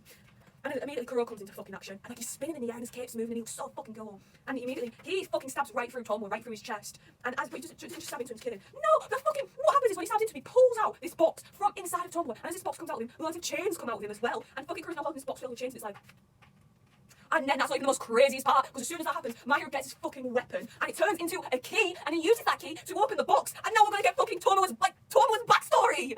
Bro, guys, you have no idea how fucking shocked I was. And I'm sorry, I am a really loud person, I'm excited. But you have no fucking idea how shocked and shit I was when I first read this. Because what do you mean? Mahiru's literally gone inside of Tomoe, guys. I couldn't believe it. I couldn't believe that Kuro just fucking ripped it out of him as well. Like, how is Tomoe not dead? What the fuck? Oh my god. And then, I know the next arc they go to London. I know that they go to London, I know that's about human Kuro and stuff, and I know we get a backstory with that. I don't know what backstory, I don't know what happens in it, but I know that's what we get. and that's what we get. And Black Cat runs up to Mahiru when he's inside Tony. He's like, you're just wasting your time trying to understand your opponents. You have strength, you could do so much more, why waste your time here? And Mahiru says, if I could find a way to understand someone, my life would be meaningless, even if I live forever. You already know that, don't you, Kura? He calls Black Cat Kura, and the Black Cat is like, that's not my name. Knowing that next arc we're gonna get like a story with him, it's so fucking cool because you can see that they're building it up right here, like that's not my name. They're building something up. But before they can even touch upon that, it starts to rumble and shake, so it's like, they're fucking drawing attention away from it, but they're like planted the seeds. That's something that when you come back and read, you're like, oh, the signs were all there, bro.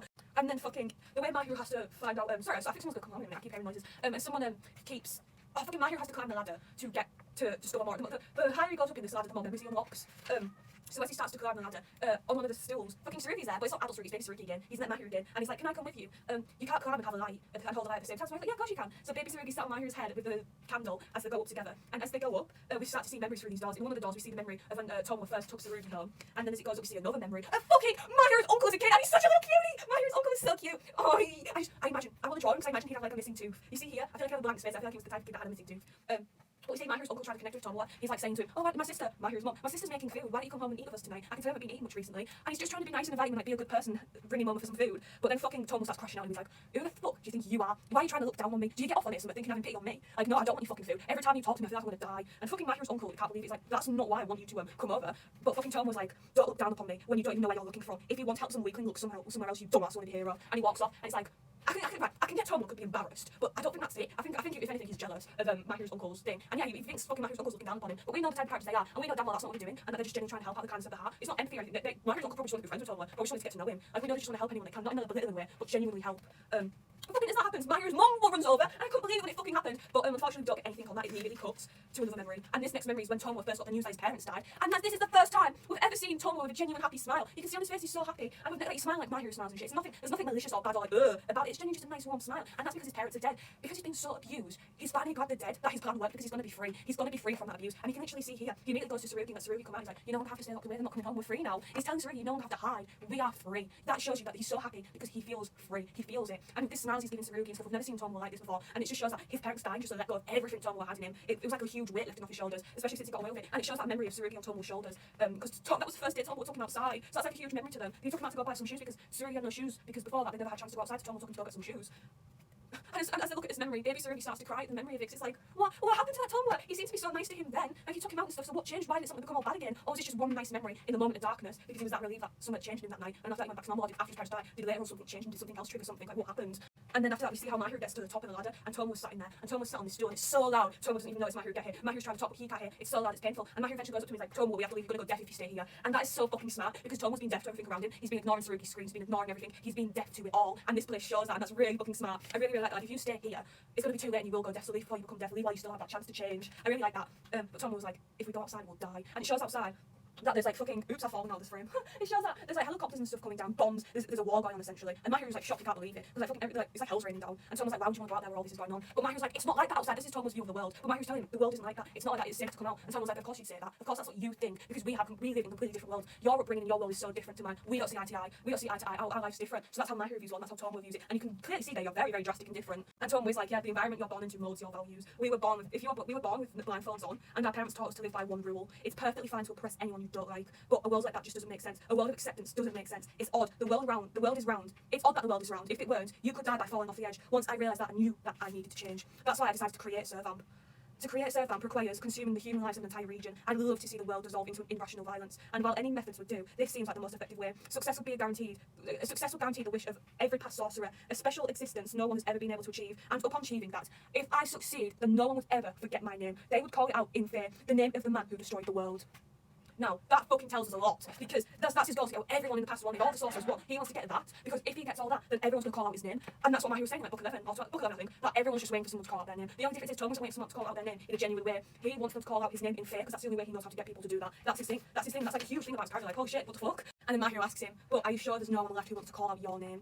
And Tomoe's like, yeah, they all died in an accident after all. So tragic, so sad. And as he's saying, the smoke's coming out of his words. And Mahiru calls him out immediately. He's like, don't use words as a smoke screen. If you can't forgive your parents or the world, then complaining about what they did won't change anything. So shut the fuck up, Tomoe. I know that's not really what he's saying, but or is it? And then Tomoe starts to yap. He starts listening off these words that trigger something in Mahiru, and he's even like, you see, something came to mind, and if you're going to try and simulate and assault someone's mind, you should prepare to have your own mind attacked. Are you sure you want to go that far down the rabbit hole? You see, I am your eternal enemy. Do you know what that means? Do you know what that means?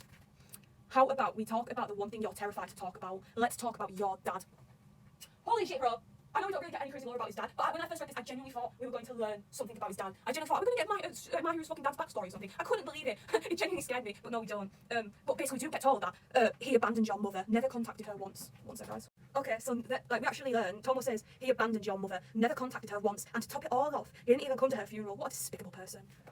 And then he's fucking, bro, how did Mahiru's dad get with such a wonderful, sweet woman like Mahiru's mum? And how the fuck did Mahiru come from such a despicable man? Also, why does he sound a little bit like my dad? No, but fucking hell, that's diabolical.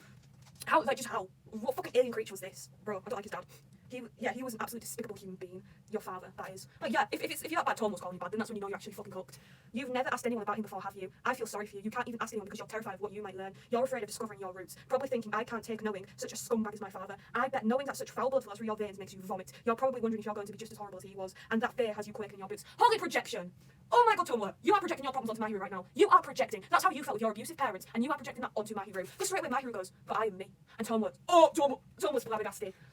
That is so powerful, and I bet that would hit a lot of people who read it, even hit me, because like, just because I relate to someone who's done that shit doesn't have any say on me. I am me, and all that matters is the actions I make. And I've never understood why people hold grudges against other people for what their family members did, because at the end of the day, the family members did that, not them. So you have no right to be mad at someone when they did nothing to you when it was their family members. That's how I've always viewed things, and I think that's how everyone should view it. And then Mahiru says to him, if you don't forgive, then you'll never really deal with anything. If you can't deal with anything, you can't move on. Oh my god, Mahiru's got such wise words. And he says, I can tell just by looking at you, the person saved by forgiveness isn't the one you hate, it's yourself. Come, take my hand. The person you become isn't something anyone else can decide. Oh my god, I never thought we'd go down this route, Tomo. I genuinely thought it'd just be a bad guy. But the fact that we're going down this route, the fact that after Mahiru says that to him, all that war, all those explosions, all that fucking chaos that was going on outside, stops. It goes silent. For the first time, Tomo's mind goes silent. The way he views things changes. All thanks to a few words, and all thanks to the method that he was hating on. And straight after that, Tom's like, get out of here, you stupid brat. But he gets interrupted. He gets interrupted by Baby Saruki coming out of Mahiru's cloak. In everyone's heart, no matter how dark it may be, there's a little glimmer of hope at the very bottom of it. I believe that. I want to be the one to slip in and save that hope and bring it out. You reached out so you won't be alone anymore. The one and only hope that shines in the whole tower. And it's Baby Saruki. Tom's one little glimmer of hope is him. It's him because, looking back then, they only had each other. That was his one little glimmer of hope. I mean, after this, we see Saruki give him his family box, the one that Saruki can't open anymore. He's like, Tai-chan, this has something really important inside it, but I lost the key so I can't open it. You're the only one who can open it. And as Tomo grabs it, it opens up and it's a pair of little shoes. Gang, this part made me tear up, right? It's a pair of little shoes, and it's the first pair of shoes Tomo ever bought him. And Tomo's face when he sees this, he can't believe it. It's actually that glimmer of hope is spread, and it's like, thank you, Tai-chan. Now I can go outside with these shoes. We can go anywhere we want, just as long as we don't need to fly. When we get out of here, where do you want to go? Saruki, you are such a sweet boy. I want to hug him. The fact that he can be this person for Tomo is so fucking much. Because Saruki's now the one who reached out his hand. It's not Mahiru this time, it's Saruki. All Mahiru needed to do was bring point A to point B, and now they're finally met and they can fix it together. And I will admit, Tomo has made me tear up this book, and I'm kind of conflicted. I still don't like him, but I can tell there's going to be a lot to unpack with him as a character, and maybe he'll have his redemption. Because after this, he's like, just by being here, you drowned out the constantly screaming voices. No one has been able to see me. In this world, that won't change either. I'm here or not. If I were to voice one regret, I should have carried you off somewhere else much sooner. That small touch of warmth was my reason for living. I just wanted to sleep somewhere that was nice and warm for once, and I wanted to wake up to someone calling my name. And when I woke up, I would know and could say to myself, oh, it was just a dream. Oh, Tomo, actually made me feel sympathy for him, because it shows a little image of him hugging Baby Saruki. They were each other's light in their life when they were in that dark room together. Saruki was that only bit of warmth Tomo had, and because of that, Tomo couldn't let him go, even though he knew he should have. He didn't let him go because Saruki was the only one who was by his side back then. And yeah, that's like a fucking trauma bond. They have a trauma bond, and that twisted out to be something so much worse when they grew up. But back then it was nice, and that's what they both cling on to. And he's like, I should have just tossed you out. I can't believe this man's made me tear up over Tomo. I fucking hate the man. But like, that's just what's my whole fucking world. I could not believe what I read. It was so fucking fire. But that's literally the C3 arc over now. I've done with it. Next is the London arc. I'm so excited. I'm done with the C3 arc, guys. That's it. Bye. I'm done with the C3 arc, guys. I'm crying. It's so good. But Junichiro didn't come back.